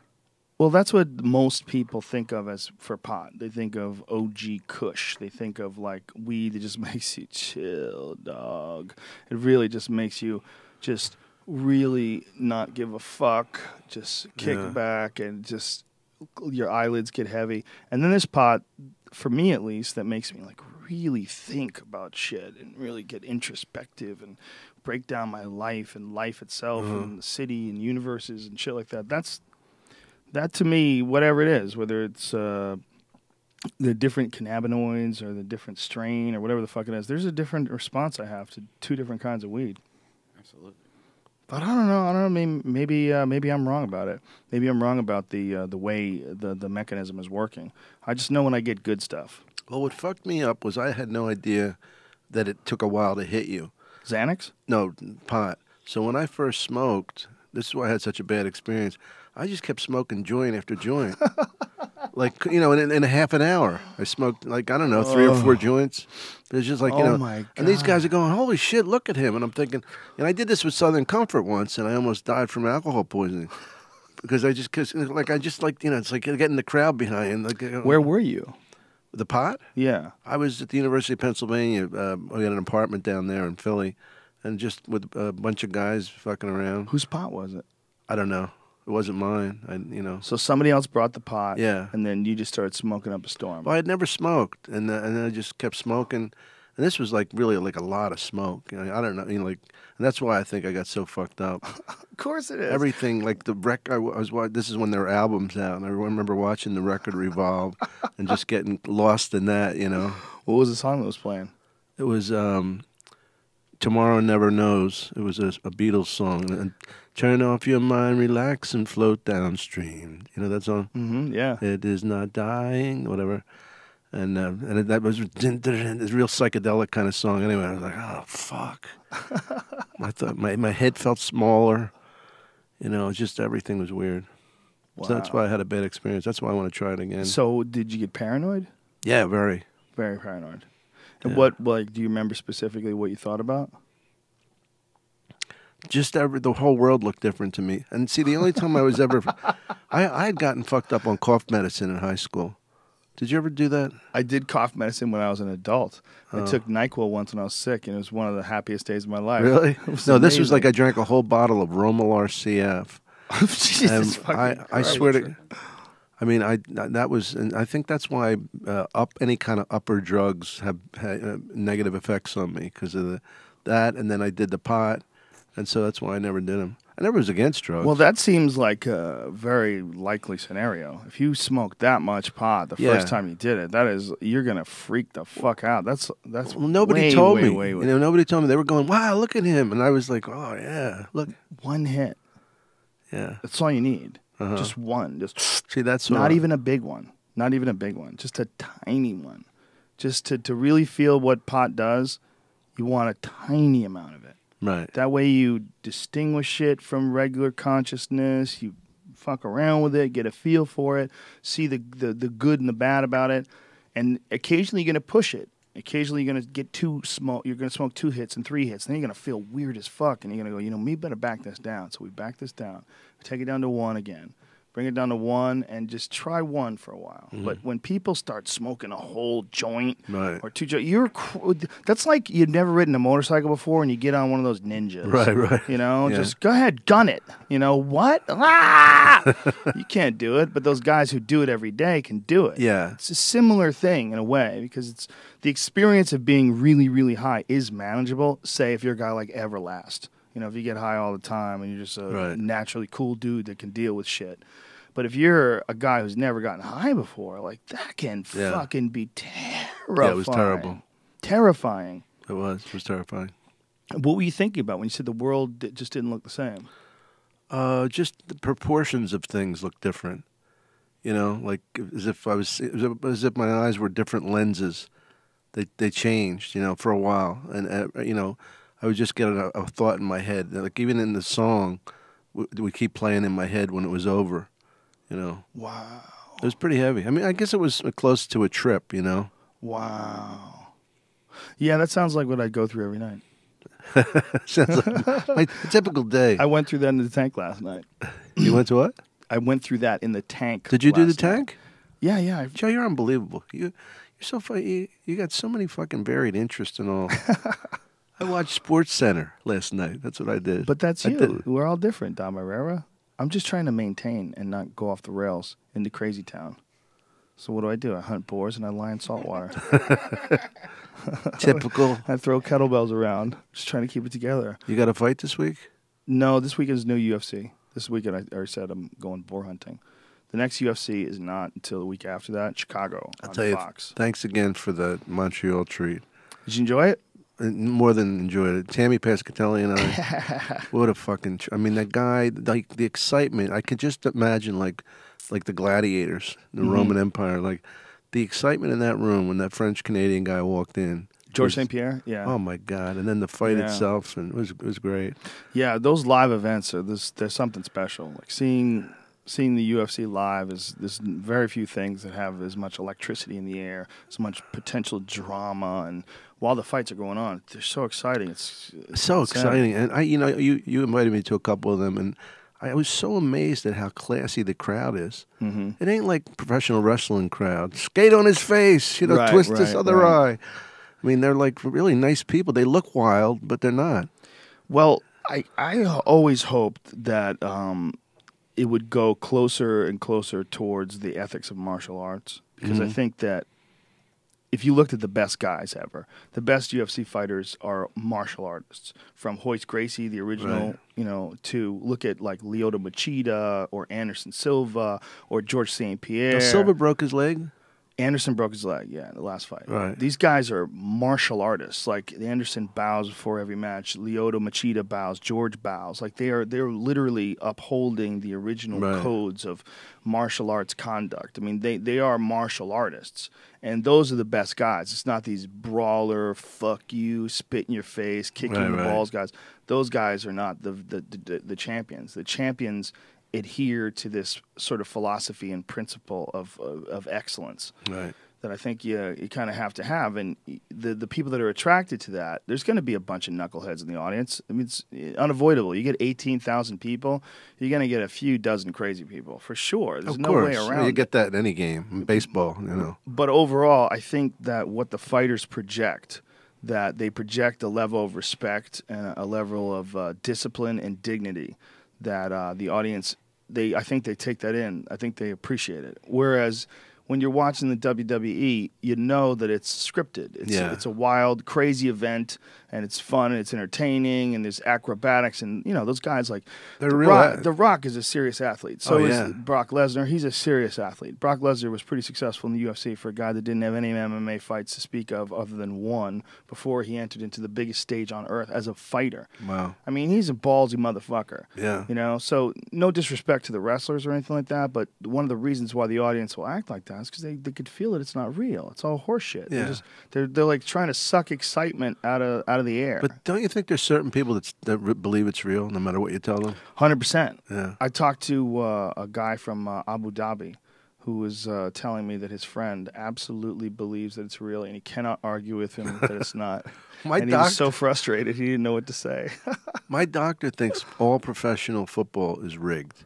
Really? I go, how the fuck can they get to all these guys? That's hilarious. He says, look, I'm listening. He goes, you're going to tell me that, Brady couldn't throw a pass? And I go, I don't know, but how do they get to the center? How do they get, it's like, it becomes a point where it's just paranoia. Some people don't like the wool pulled out over them, pulled over their eyes. So they like to look for it in everything. These motherfuckers are all in together. Yeah, right. After UFCs, all the time, I'll get tweets like, yeah, it's a fucking fixed fight. Yeah. That was a bullshit fight. That fight's fixed, and you know it. Well, fights can be fixed. I mean, they certainly can. Fights can be fixed. Basketball games with refs or a guy who misses foul shots at the end, but when you get to a whole fucking football team, it's 22 guys plus refs. I mean, come on. Well, the thing about basketball is they have absolutely proven that referees have been involved. Oh yeah, they've proven that they've shaved points. Yeah, they've proven that people have done. There's a guy who just got out of jail for that. Yeah, the referee, right? Yeah, and I had a friend who was a ref. They did this. I thought it was so classless. They would get first class tickets and sell them back, cash them in, and get coach tickets and pocket the money. Huh. That's kind of fucking low life. That's kind of sleazy. Yeah. That's it's not living your life either. What are you doing? Yeah, just sit in first class. Fuck it. You didn't have the ticket before. But I think you should be allowed to do it. I don't see a problem with it. I feel like if you're the one who wants to sit and coach and you would rather have the money, I feel like you should be allowed to do that. I just think it's a lack of class, though. It's a little sleazy. But no, you know what? I take that back. I don't even think it's a little sleazy. It's like some people like to be humble. I take umbrage with you, Joe Rogan. How dare you, Irrera. Some people don't mind coach. What if he's a little tiny guy and he gets a window seat and he just kind of curl up? I mind coach. You do? You do? Oh, I don't see. So for you, it drives you crazy. My feet can't go back there anymore. Can't do it. It's the only thing about it. I just don't give a fuck. I always fly for. I paid more for my ticket to Australia than I made. I did. I worked 2 weeks. I made less money. I just didn't give a fuck. I wanted to fly first class. That's hilarious. That is a total Dom Irrera move. Oh, my agent gets such a kick out of it. Oh, that's so funny. Well, but again, I hate to say this, but that really is why you're so funny still. It's like, we were just talking about it the other day, me and Tripoli. We're talking about how a lot of comics that we liked back when we started, they kind of sort of drift away from it. Yeah. Like even the greats, like look at Steve Martin. He doesn't do stand-up anymore. He stopped a long time ago. Yeah. Robin Williams will occasionally do stand-up, but you think about the people that you really admired back then. There's not that many of them that are really active still. Yeah. But the ones that are, a lot of times they change radically. Like their acts change, they kind of drift away from whatever it was that made them good. They just sort of get this weird sense of complacency or something like that. I don't know what happens. And also they run out of juice, and run out. Exactly. To me, I consider myself the oldest young comedian. You know what I mean? I really don't feel old. I feel young, and I'm lucky that I hang out with guys a lot younger than me. I absorb that energy. You know what I mean? And, right. You included. I mean, it's just that I love being around that because I find that, not to put my generation down, but a lot of them are fucking bitter. and bitterness goes nowhere. Yeah, exactly. You know? It's just like the unnecessary anger, yelling out and smacking your stick on the ground. Yes, Yeah, exactly. internalize it. Figure Right. out what is it that makes you bitter. Yeah. You're unhappy with your success. Well, do something about it. You Yeah. know? I mean, barring your physical health and unforeseen circumstances that can't be controlled, most people have a little leeway room for improvement. Yeah. And the bitterness is not fucking helping you. This fucking guy. You tell me this guy deserves a sitcom? I tell you, this yeah. guy, I middled for him in Cincinnati. I He know. could not follow me. Yeah, remember Pat Cooper, Yeah. the comedian? He was thinking, I like the guy, but he's he's really angry. Yeah. And he's telling me he's thinking I'm too stupid to realize what he's doing. He's going, these fucking kids today, these cocksuckers, they got 5 minutes, they got a sitcom. I've been around 40 years. But you're a good kid. He'd throw like that, like that's supposed to pique my interest. But now I don't have a fucking sitcom. I go, well, maybe that should tell you something. Maybe you're not right. That guy was an interesting guy. Is he still around? Yeah, he can't hear anymore, so it's kind of tough. Oh, that sucks. Yeah, He used to go on Stern and rant and rave. Oh, yeah. And go fucking crazy and yell at people. And it's just like, oh my God, like listen to him get wound up. But there's an element of sadness in it, you know? Yeah. It's an element of... Well, he burns a lot of bridges. Those guys, he got mad at The Sopranos. What the What did he fuck? get mad at The Sopranos for? I don't know. They didn't give him big enough parts or some shit. They didn't get, whatever it was. It's like, I love that rite of passage for Italians that we were all supposed to be in The Sopranos. What the fuck? They got a cast of like 20 people. There's a lot more Italians, Well, I think there was a lot of people in that show that also had not really done a lot of acting before, like Stevie Van Zandt, Little Steven from the Bruce Springsteen band, and Steve Sharippa, our friend. Yeah, who, our buddy. But what it was, Joe, it was they had a core of real actors and they had types. right. And some of the types, like Steve, developed into real good actors. But I mean, that's what the show was. It was the core of Edie Falco and Candafini and Michael Imperioli. Yeah. Those guys. And then that's the way they cast it. Yeah, but I think what the appeal was, one of the appeals was that these people that were in these peripheral roles that really shined and benefited from it greatly, like our friend Steve Sharippa. Steve was not like an experienced actor. He was booking the Riviera when we met him. Yeah. He was a great guy. I fucking love that guy. Yeah. But he went from doing that to being a really successful actor. Boom, like that. But a hard worker, too. He absolutely. capitalized on it, and he. Well, he's smart. Steve's very a very smart guy. So, but my point is that other people saw that and go, look, this fucking guy, he was over here, he wasn't even fucking doing this. Right. People and he jealous said, it could have of been him. me. Yeah. If I was in Bond with Tommy, I could do such a much better detailed job with that role. Forget There's so about much in that it. role. I sounded like a little bit of Quincy. The I was fuck like outta half here. Italian and I was half Quincy. You left your fingerprints. Now you sound like Dice. Oh! I'm morphing. I'm a bunch of fucking characters. Over the top. Oh! Speaking of Dice, I saw Blue Jasmine. Did you see Blue Jasmine, No. the new Woody Allen film? Woody Allen fascinates me, man. He's fucking fascinating. He's the reason I got into stand-up. Really? Yeah, when I was a little kid. He makes a new movie like basically every year. And they're fucking and unbelievable. he writes them all himself, and they're fucking good. This Blue Jasmine was a good movie. He's one of the guys. I mean, I think he's a creeper for sure. I mean, that whole thing with his daughter was just. I don't want to judge. I'm trying to be a nice guy, but I don't think he looked thing, at her as a daughter. I don't know what happened. Whatever. I have no idea. And you know what? Like you gotta admire him for. She's not even hot. So you can't say he left his wife for a hot young chick. She's fucking homelier than his wife. Oh, I guess, but she's young. It's different. Anyway, You're telling me. Yeah, what was I saying? About Woody Allen. So his movie. So I saw. This is how I got my Woody Allen resurgence. I saw Midnight in Paris. Did you see that one? Yeah. It's fucking good. It's a good movie. So it's interesting. Yeah, you know what you got to see though? Some of the old Love and Death. Mm-hmm. Check it out because the fucking jokes are hilarious. Well, I think I have seen it. I think I saw about it the Russian about the French the Russian-French War. I don't remember what it was about. I saw it a long time ago. I saw Sleeper. I saw Annie Hall. Yeah, I've seen a lot of his older work. Your Orgasmatron.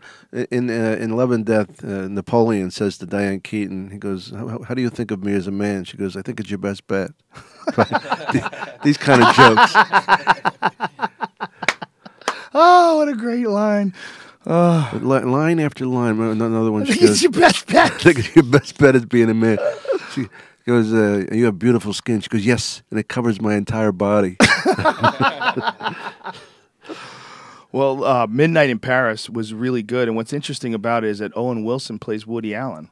Oh, wow. Woody Allen can't play Woody Allen Yeah, anymore. yeah. He used to get the... So Owen Wilson's acting like Woody Allen. Oh, he's doing that? Like, Great. Is, well, he's not going New Yorky. He's not going all the way Brooklyn, but he's basically that guy. This sort of nebbishy, like his wife is fucking around on him. It's always, in Woody Allen's movies, someone always is having an affair right under somebody's nose, and there's chaos, and you find out, well, you were fucking this guy right in the other room. Right. I mean, get over it. It's not that big a deal. Like the way that people behave is almost like as if he wishes that would be how people would behave at all sexual indiscretions. Right. It's almost like he's flavoring the world with this dialogue to get him off the hook. What's it? Yeah, because it's a very unnatural, like the anger and reaction these people have. It's like everything is real except when it comes to like real emotions dealing with loss or infidelity. Like then it becomes like, well, get over it. I was right there. Right. You had to know. I didn't know. You know. Okay, Harry, I was cheating. You know, it's like one of those things, and the guy's like, I can't believe this, and he leaves, but it's so unrealistic. It's like everybody's like, whatever, get over it. But in Blue Jasmine is another one, the Alec Baldwin character. I don't want to give a spoiler alert, but the reason why I brought it up is Dice is really good in it. He's really good. He plays I this. heard it was good, but I heard it was really short.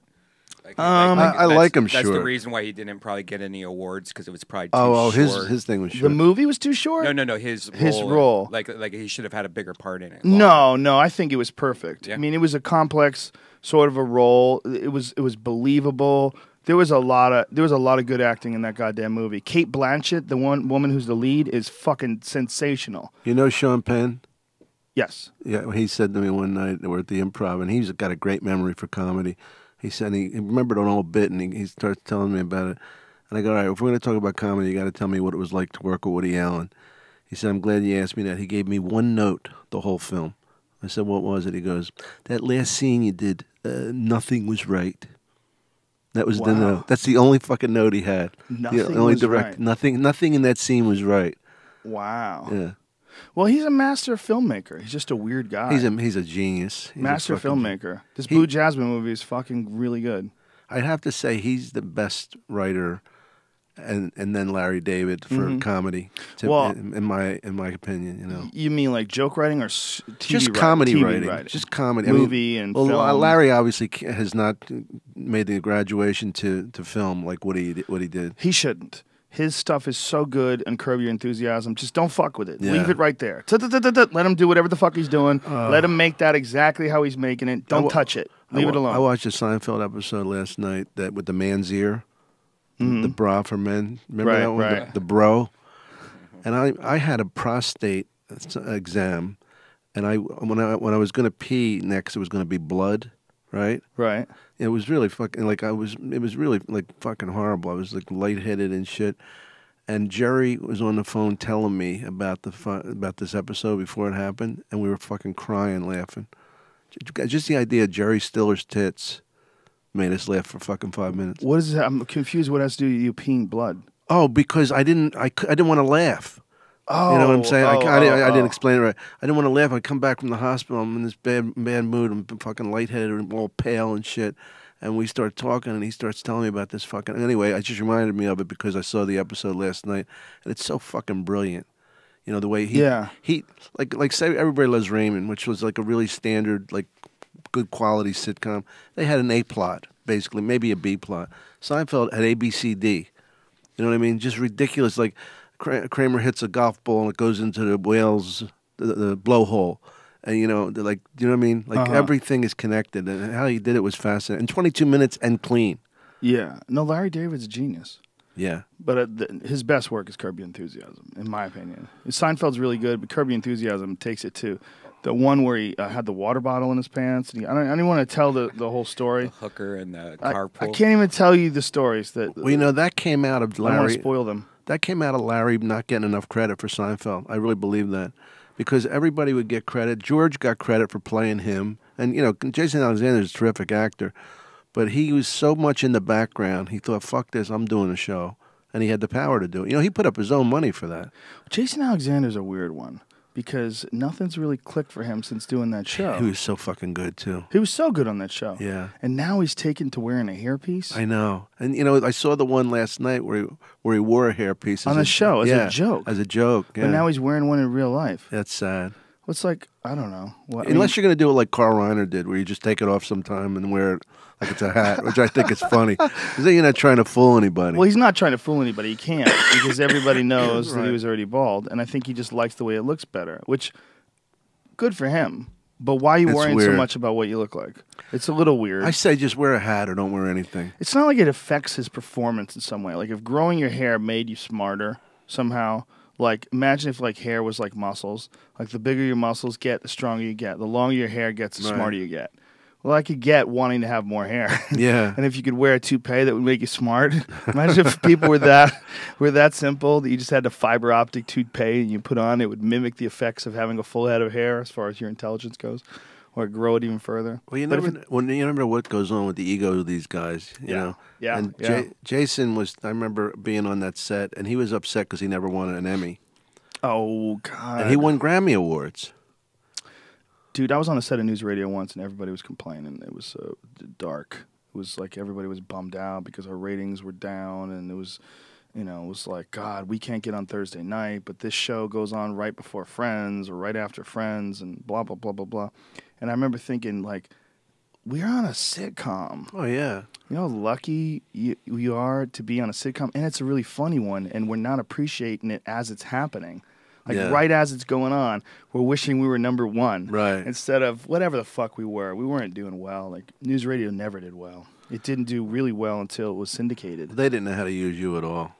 News radio Yeah. did. Oh, I got some great parts on news radio. I think they could have used you more. Oh, that's very nice of you, but that's just because you love me. I think they used me the perfect amount, and when you consider the fact that we had so many characters. I mean, there's Yeah. Andy Dick, Vicky Lewis, Stephen Root, Candy Alexander, Phil Hartman, Dave Foley, Maura Tierney. I mean, Yeah, holy that's- fucking shit. Yeah, that's a lot. You're right. There was an 8-person cast, a lot of fucking people, a 22-minute show, and you're bouncing everything back and forth. And you got 3 monsters on the cast. You got Phil Hartman, who's a monster, Dave Foley, a monster, and Andy Dick was a monster. Yeah. So those were like their go-to guys for like carrying scenes and big moments. And, I would come in with something wacky on occasion. I would have some wacky thing that I would do. I thought they were great about divvying it up. The one who got the slight, in my opinion, is Candy Alexander, the black chick that was on the show. Uh-huh. She's a badass actress, man. That girl is a powerful, strong actress. And I just don't think they ever really totally got her. I don't think she had enough roles where it was like, but, a bunch of white dudes from Harvard.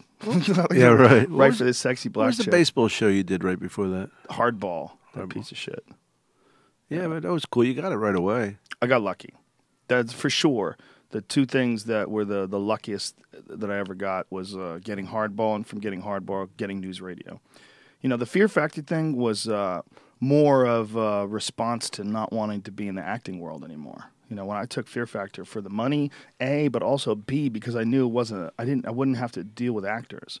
I wasn't going to have to deal with scripts and the creative aspect of bad comedy. Because you go from a show like News Radio, which is a really good show, try finding another really good show. Good luck. Oh, I know. And I've been on them. And I read for some. They were just, it was painful. They were bad. They're just clumsy and clunkety.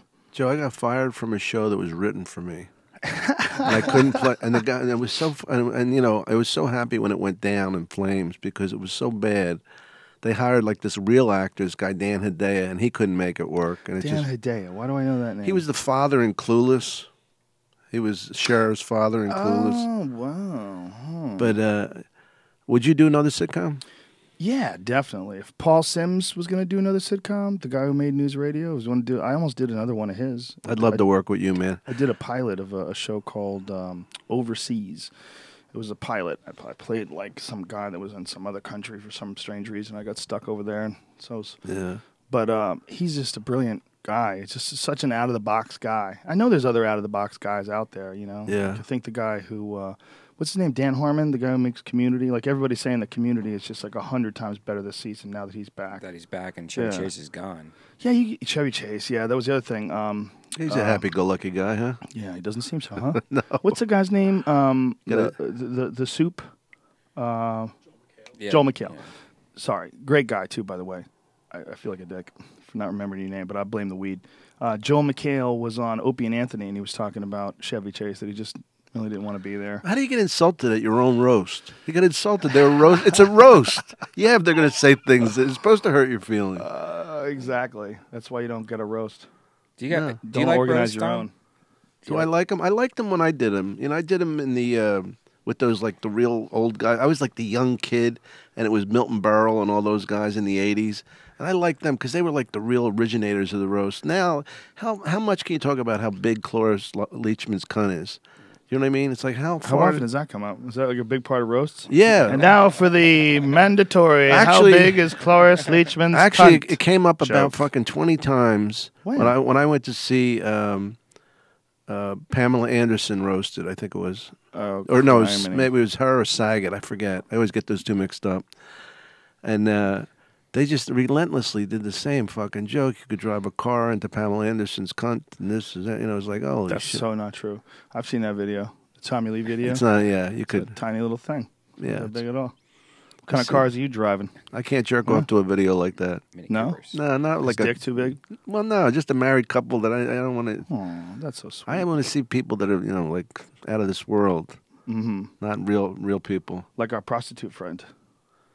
I haven't been with a prostitute in a while. How long? A couple days? But what time is it? No, I took blood pressure medication about 2 years ago, and it made me, like we were saying, it made me less Italian and more Irish. Do you think that you would ever be into doing something to radically change your health? Like if you took on like someone who told you what to eat, worked you out every day, put you through the paces, and got your body into a better shape, better condition, and actually How got the you fuck to could I the- get in better shape, Joe? It's almost impossible. I mean, you're at the top. I'm like an But I feel Olympian. like we're gonna we could Maybe polish it up a you little bit. could fine tune it, but Fine tune it a little bit. no, where I am, I'm totally fucking pleased with. Yeah. I love having a gut because I got something to rest my hands on when I'm thinking. You have my favorite. You have my favorite line ever when it comes to being gay and being in the closet. you go. I wish I was in the closet just so I could come out. That's how little I give a fuck. That was just a line for this show. I never did that on He stage. said, "I wish I was gay just so I could come out of the closet." Something exciting. Look at Todd Glass. He got more press on that. Fucking Ellen, it made her career. Well, I'll tell you what. When Todd Glass came on the podcast, that is the first time I had talked to him in person since he came out. I guess you're supposed to say. Yeah. He seemed so relieved. Yeah, yeah. And he was so relieved that he could come on the show, and we got barbecued. He was so relieved that we could all do that together and be giggly and silly, and Yeah. he wouldn't have to worry about feeling like he was being attacked Right. or that he was hiding something. That's a big thing for those guys, man. Yeah, yeah. Or for those girls or anybody who's hiding something like that. You know, no one should care, man. No one should care. You should be able to tell people that you're into dressing like a girl. You should be able to tell people that you like to fuck guys. You should be able to tell people whatever the fuck it is. Who It would doesn't make an matter. uglier fucking girl than you or I? You. Me, I would You- be the ugly. My fucking jaw. You would be a little bit uglier than me as a Yeah, girl. a little bit. A little bit be more You would confusing. be a little bit hotter chick than me. That's the way I like to think of it, Joe. But if I was going to go to a girl to get a hand job, I might go to you. Because soft hands. I would think, yeah, soft hands. You got the lips, And Joe. there's a lot of like, I'm not blowing anybody though. That's where I draw the line, even if I was a gal. Not even with condom. But if I think No. blowing someone with a condom is just like fucking shaking their hand through a window. You know, come on, what's going on there? You put your hand on the glass. You're not really shaking hands. You know, someone's just going up and down on your dick when there's a condom on it. I'm like, what is that? That's so No. strange, this weird barrier between you and pleasure. And we need that because people have diseases in their mouths and their dicks. Blah. We're gross. People are gross or fucking gross diseases. There was this hooker. She's a porn. I love the porn star fucking theory. Like everybody, they never say. They say just he's a working actor. They don't say Right. he's a star. He's not a star. And then, anyway, she came up to me at the Comedy Store, gave me a hug. She goes, then she Facebooked me, but my ex-wife does my Facebook. Right. And she wrote, I don't know if, did I tell you Yeah, this? you did tell me. Oh, okay. So the girl, she came after me. She said when she wanted to exchange sexual favors for comedy wisdom.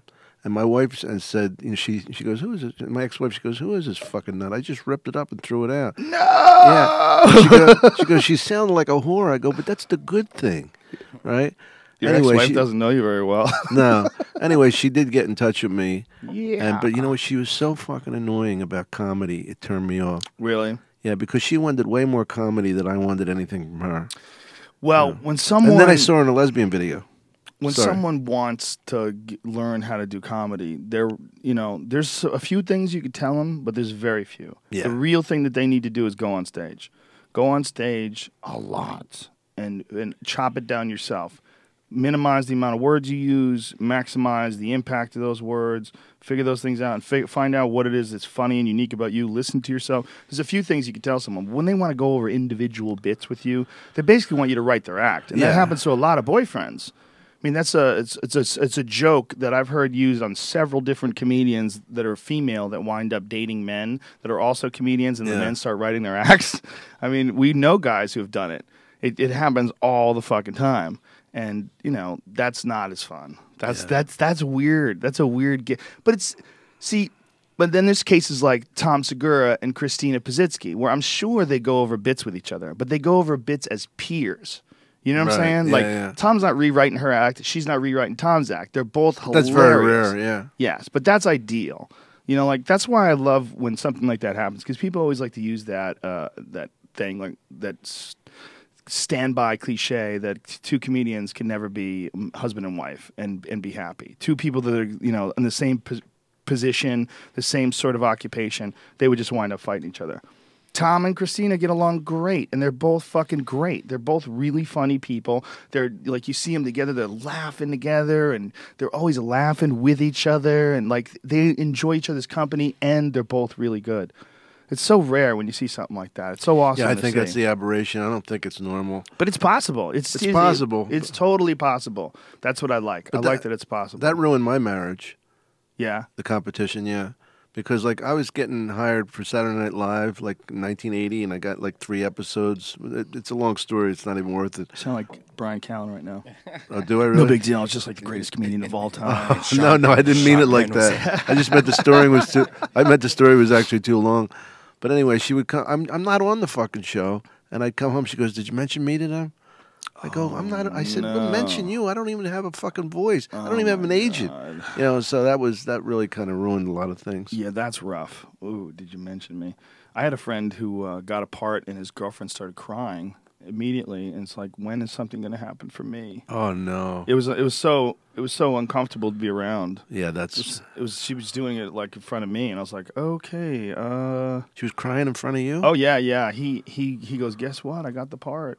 Holy and shit! She starts crying. Like, when is something going to happen to me? I think for some people, they're just not cut out for the pressure of like trying to audition and go after things. Like, one of the things that people point out is how crazy actresses are and actors are. Yeah. But I think one of the reasons why they're so crazy is not just that they came here crazy, but that the process itself is so terrifying and mind-numbing and obsessive, because it's so difficult to get cast in something.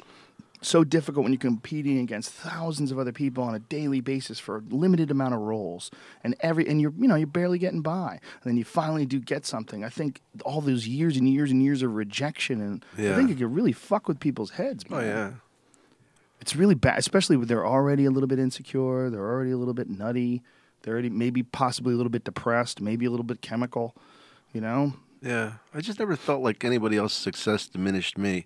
Like, I didn't think because Eddie Murphy got 48 hours that if he didn't get it, I was going to get it. Right. I just never thought like that. No, you never did. You never had, and you've never had like this this weird resentment that a lot of people have towards people that they have no relation to. Yeah. Look at fucking this guy. Damon Wayans. Damon Wayans thinks he's a motherfucker. Damon Wayans ain't got shit. That's all he did. Damon Wayans. Why? What do you care about Damon Wayans? Is he in any way affecting your path? I mean, look at your career. You have such. I mean, such a unique is redundant, but I mean, you're like, I could never fucking announce the fights like you do. You're an expert on that shit. There's no competition. Your stand up and mine are so different. Hopefully, the only end result is they're both funny. But we're both very lucky. We're both very lucky that we figured out our path in life. I'm in a weird spot where I'm extremely lucky because I like to do a lot of things. Yeah. And I get lucky that there's a job for those things. Like, if the UFC didn't exist, I would watch the exact. I mean, if the job rather, me being the commentator didn't exist, if we just watched fights live and no one ever talked about it, I would still be doing the same thing. I'd be doing the exact almost. Yeah. I mean, I certainly wouldn't be breaking it down for a broadcast, but I'd be watching every single one of them. Right. I'd watch everything. I'd watch them live if I could. I did before I even worked there. I just got super lucky. You can hear how happy you are doing that. You can hear it in your voice. You love it. Yeah, I do enjoy it. It's fun. But I'm just lucky. I'm lucky there's a lot of cool shit to do in the world. Yeah. You know? Martial arts is just one of many cool things. I mean, I could probably learn new things forever and ever and always be excited. Like, skateboarding seems like it'd be fun. I just started learning how to ski. Skiing is fun. It's exciting. I mean, I bet it would be really fun to learn how to play an instrument. You know, if I had more time, I'd probably pursue that. I started doing archery recently. I got these targets. I set them up in my backyard. I bought a Bowtech Experience 60-pound pull compound bow. Oh, dude, it shoots things like a laser beam. It's amazing. Come on over. Come on over. Let's have a bow party. Please hide those from the kids. They can't touch it. They can never pull it back in the first place. Oh, really? The arrows are locked up, and the bow is so incredibly difficult to pull back. Yeah. 60 pounds, like a grown man like yourself, not like me, of course. Ugh! Wow. I could just pull that bitch back. Is that for real? The really strong guys actually use a 70-pound bow. Guy in here yesterday was probably 20 pounds lighter than me.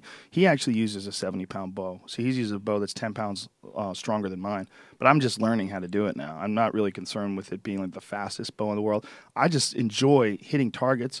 I have these rubber squares like set up at different parts of my yard, and I get up on this little platform in my yard. I get the dogs out of the yard, and I shoot arrows. It's fun, man. It's really exciting. It's like when you hit a target that you want to hit, like whatever reason, you know, your body goes, ooh.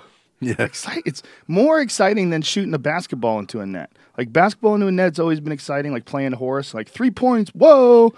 But a fucking 50-yard bullseye with an arrow, there's something like it goes to your DNA. It's some Robin Hood shit that's left over. Throw some watermelons in the backyard. That sounds fun too. Yeah, but watermelons are food. I don't want to waste food.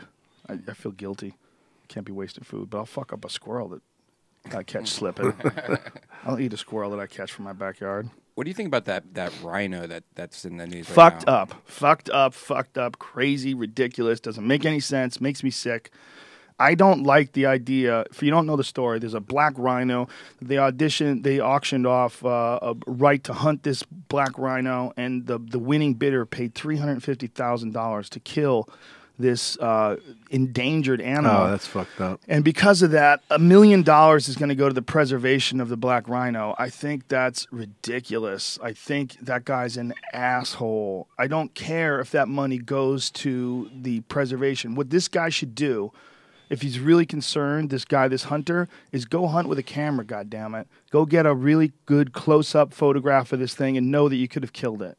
Know you could have killed it. You don't have to kill. And then while you're there, go shoot some shit that you can kill. You're in Africa. Go shoot some wild buck. Go shoot some warthogs. Go shoot some things that the locals will eat. Yeah. You know, and then it actually benefits the people there. If you go to Africa, like I saw Matt Hughes, who's a former UFC champion, one of the greatest mixed martial arts fighters ever. He's also a big hunter, and he went to Africa with his son, and he took all these photos of them shooting these animals, and people just were all up his ass. They were just shitting all over him and telling, you know, he's an asshole, and he's not even eating that food. These are trophy hunters. He shot so many animals. What they don't realize is when you go there and you do something like that, they take the money that you use to pay for your trip, and that money goes to preserve these animals. Mm-hmm. Then the meat from hunting that animal goes to feed these local villagers. Like, they get very happy. Like, they're excited. They get all this lean. They don't have guns, and so they get all this lean protein free from these hunters, and they get it every day because every day they're bringing in new hunters, and every day they're harvesting new animals. Mm. Like, people don't like it because they feel like it should be a direct relationship. You should shoot a deer, then you eat the deer, or give some of the meat out to your friends or something like that, which I kind of agree with. I don't want to be the guy that's like going somewhere to kill animals for a bunch of different people. But if you did, that's actually a very selfless thing to do. Yeah. I mean, he's enjoying the hunting aspect of it, but he's also donating all this meat to poor people. But nobody wants to see it that way. Everybody has this black or white thing when it comes to animals. Either you love animals and respect them and you don't shoot them, or you hate animals and you're a fucking evil person. Even if you both have the same diet. I mean, the idea that someone would want to kill that thing when we know there's only like a few thousand of them left, that's fucking crazy. You know, I hope somebody steps in, and I mean, really, that's something that the president should talk about. The president should have a fucking joint conference where he talks about SeaWorld and killing black rhinos, and just say, what would we do if someone came here from, look, they sawed off the horn. Oh my God, that's fucked, man. You know why, right? Yeah, because Chinese dudes think that it makes your dick hard. Boner pills. Yeah. They haven't figured out Really? Viagra yet, I guess.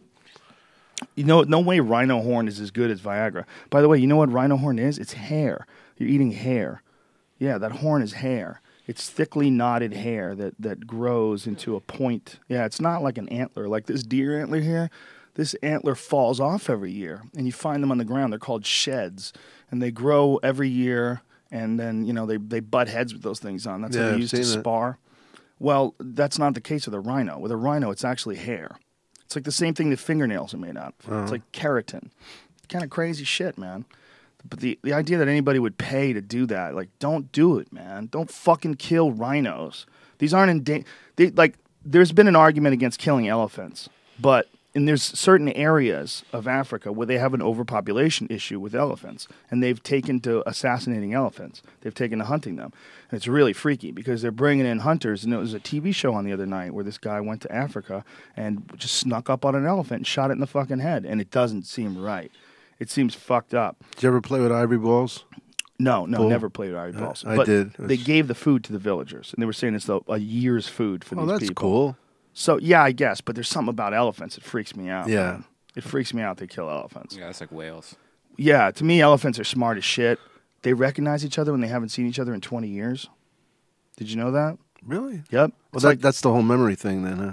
Yes. Yeah. Yes. Well, they have really good minds. Their minds they're much more complex than we ever thought. They can, in fact, they can create art. You can teach an elephant to use a paintbrush, and they can draw themselves. Really? You never seen that? No. Oh my God! Wait till you see this.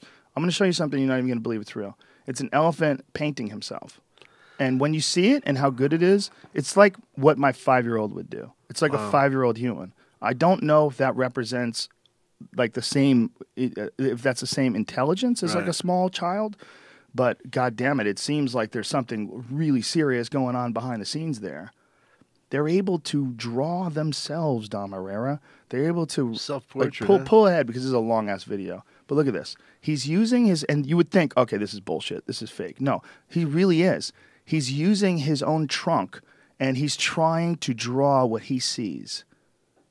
Look at, he's drawing tusks, Dom Irrera. He's drawing the legs. It's like perfect, like how he got it perfect. Like It's fucking incredible. Incredible. Yeah. That's an intelligent animal, and in my opinion, hunting that animal should be. Look how good that is! God damn it! That's insane. That should be Wow. the last resort. Is this for real? Yes, it's for real. Holy shit. It should be the last resort when it comes to preserving these animals. That's ridiculous. What they should do is figure out a way to either move them to areas where their populations have drastically decreased, or find some way to give them some food that makes them less likely to get pregnant. I mean, who knows what strategies they could come up with, but shooting them seems really sad to me. Yeah, that's amazing. That's super smart. That's smarter than a wolf, okay? That's unbelievable. Yeah. I mean, that's the argument against killing wolves, is that they're smart and they're very much like dogs, and, you know. But that's way smarter than a fucking wolf. That's smarter than a monkey, man. That's smart as shit. How smart are these goddamn things? Cool. Yeah. It's interesting to me. Look, watch him do it. This is not bullshit. Look him do it. See, now you can see the actual full elephant. Look at this. I mean, this is utterly incredible. Utterly incredible. It's not every elephant in this camp can do like this. It's amazing. Wow. Yeah, I don't know, man. And look, he The, even put the yellow- relationship, the relationship between you gonna die. No.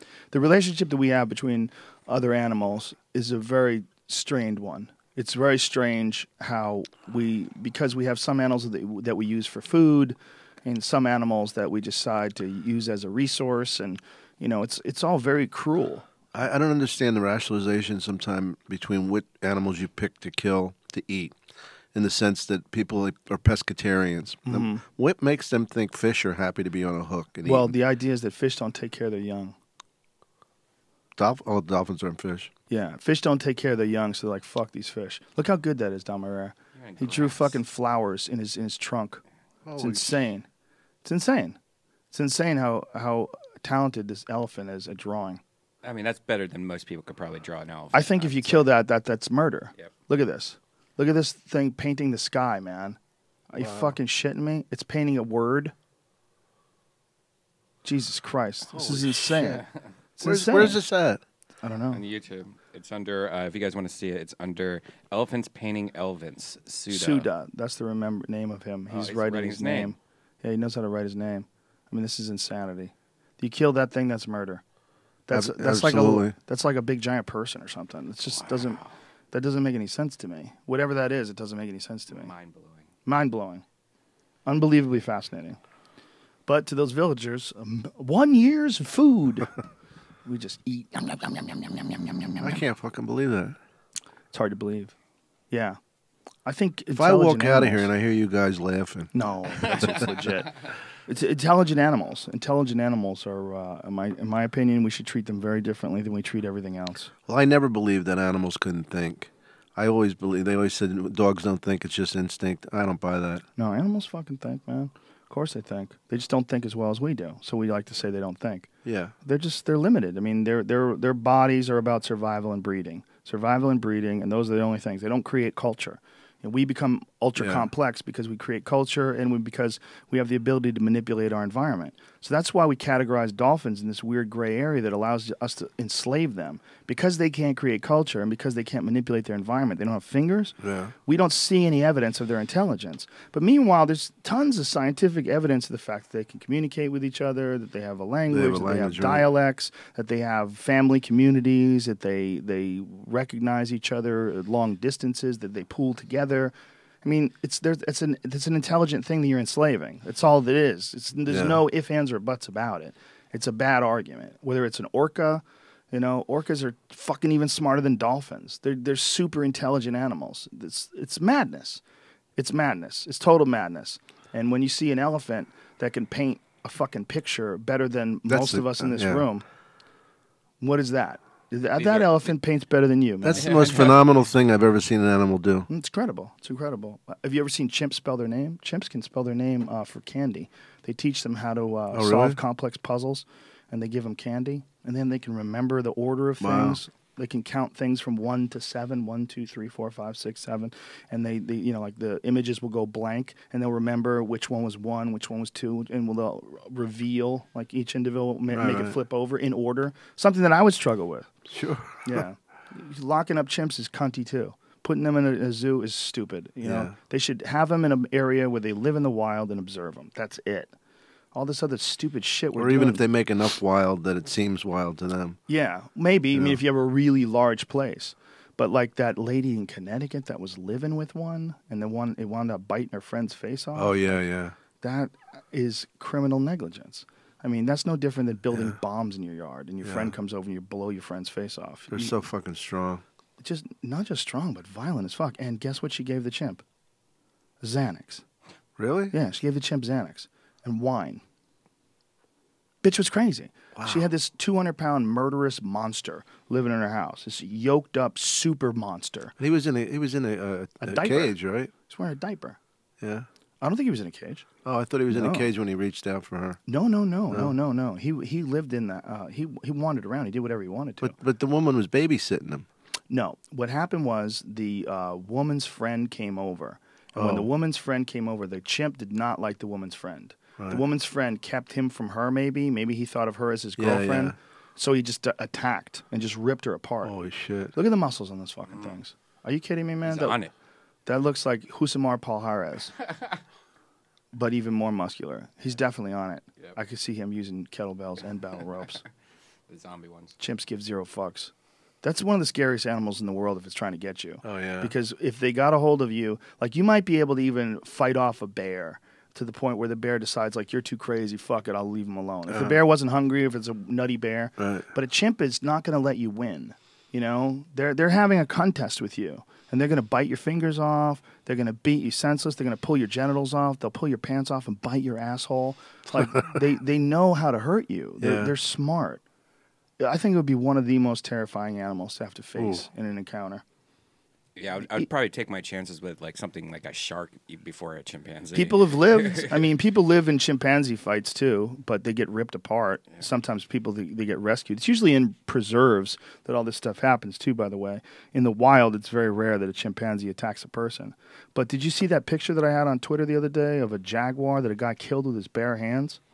We don't make men like this anymore in Irrera. It's an old black and white photo. Motherfucker killed a jaguar with his hands, bare hands, it says.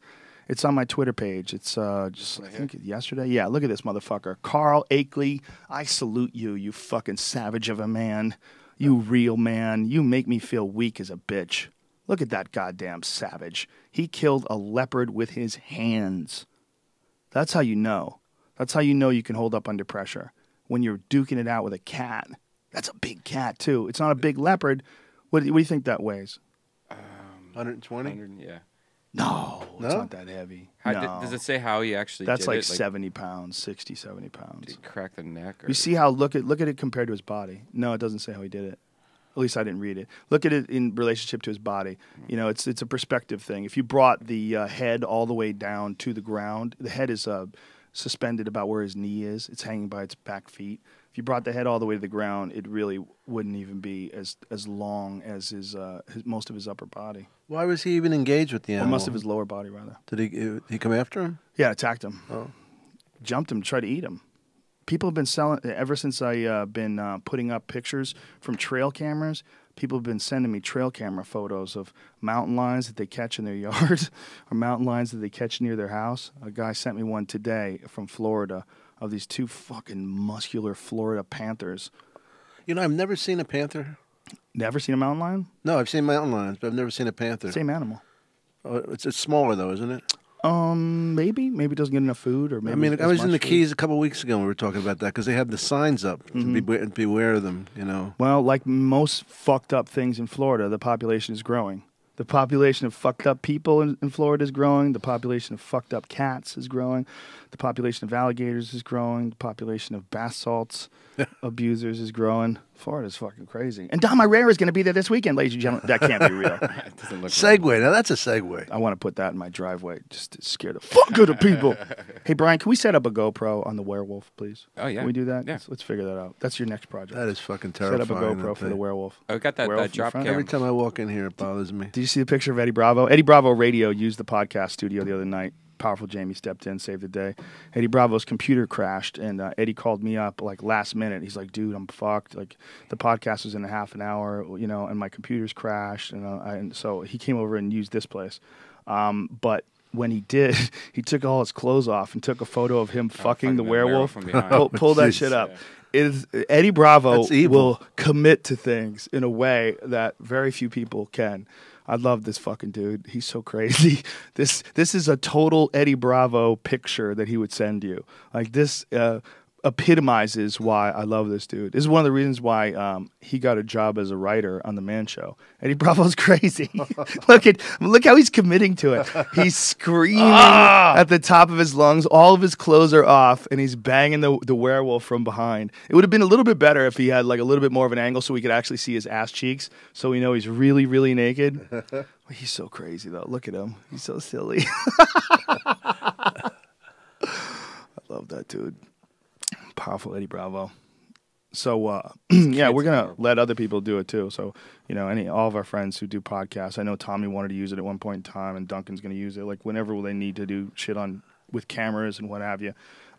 It makes this place more the merrier. The more I feel like the more good conversations we have in this place, I feel like it soaks into the walls. It's good energy. You know? Yeah, I love this fucking place. When I come here, I feel like I'm at home. I feel like this is our weird little it's very cool portal to the rest of the world. Yeah.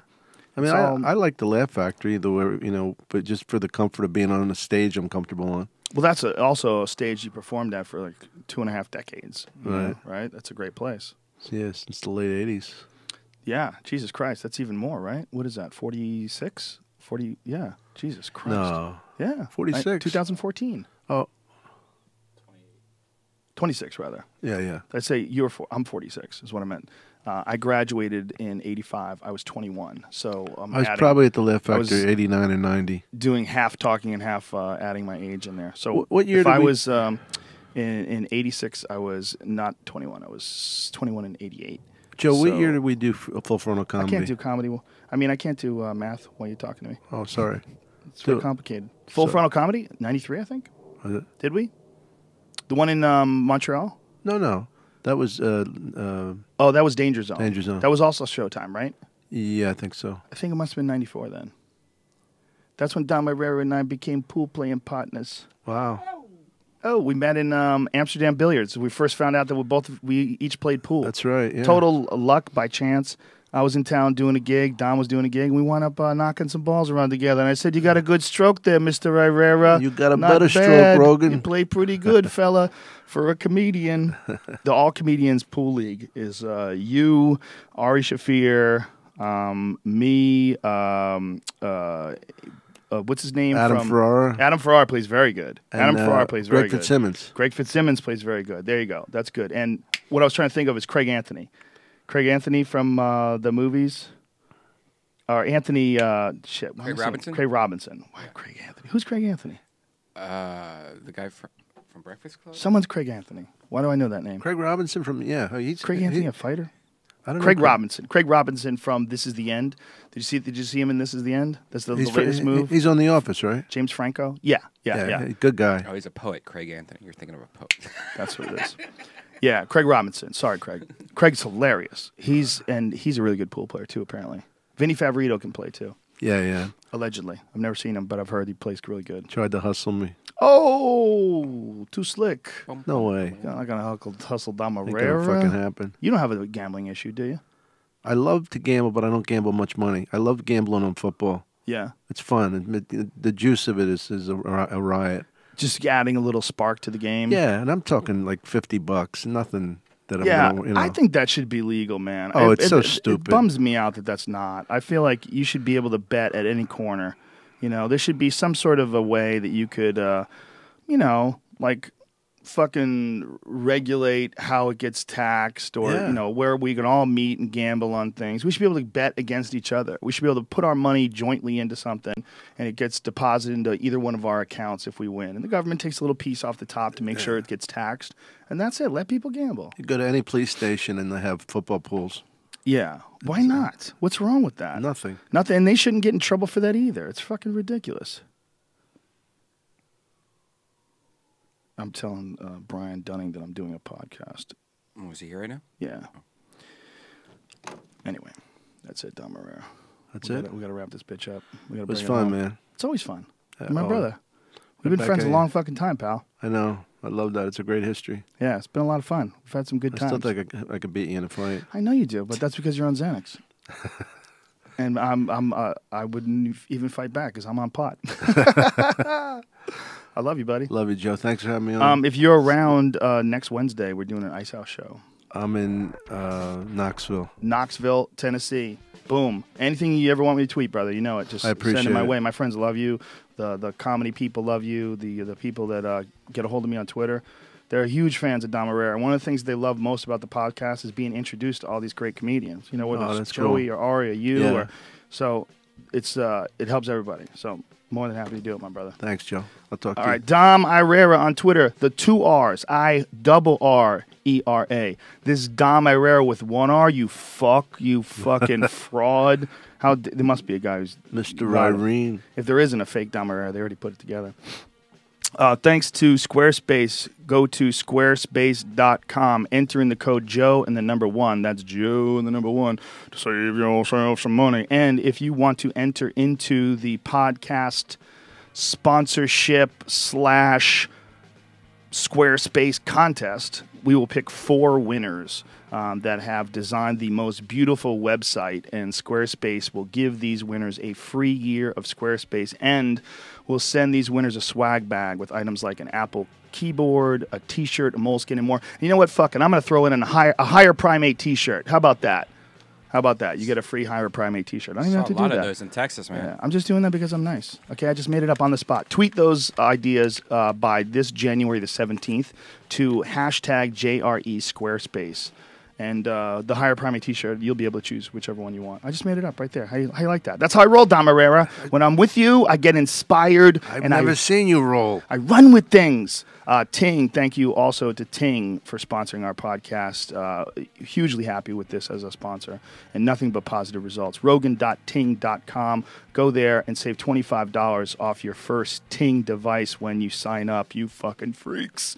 We're also brought to you by Onnit. That's ONNIT. Use the code name Rogan and save 10% off any and all supplements. Much love, you dirty fucks, and we will see you in about 15 minutes with Brian Dunning. Big kiss. Mwah.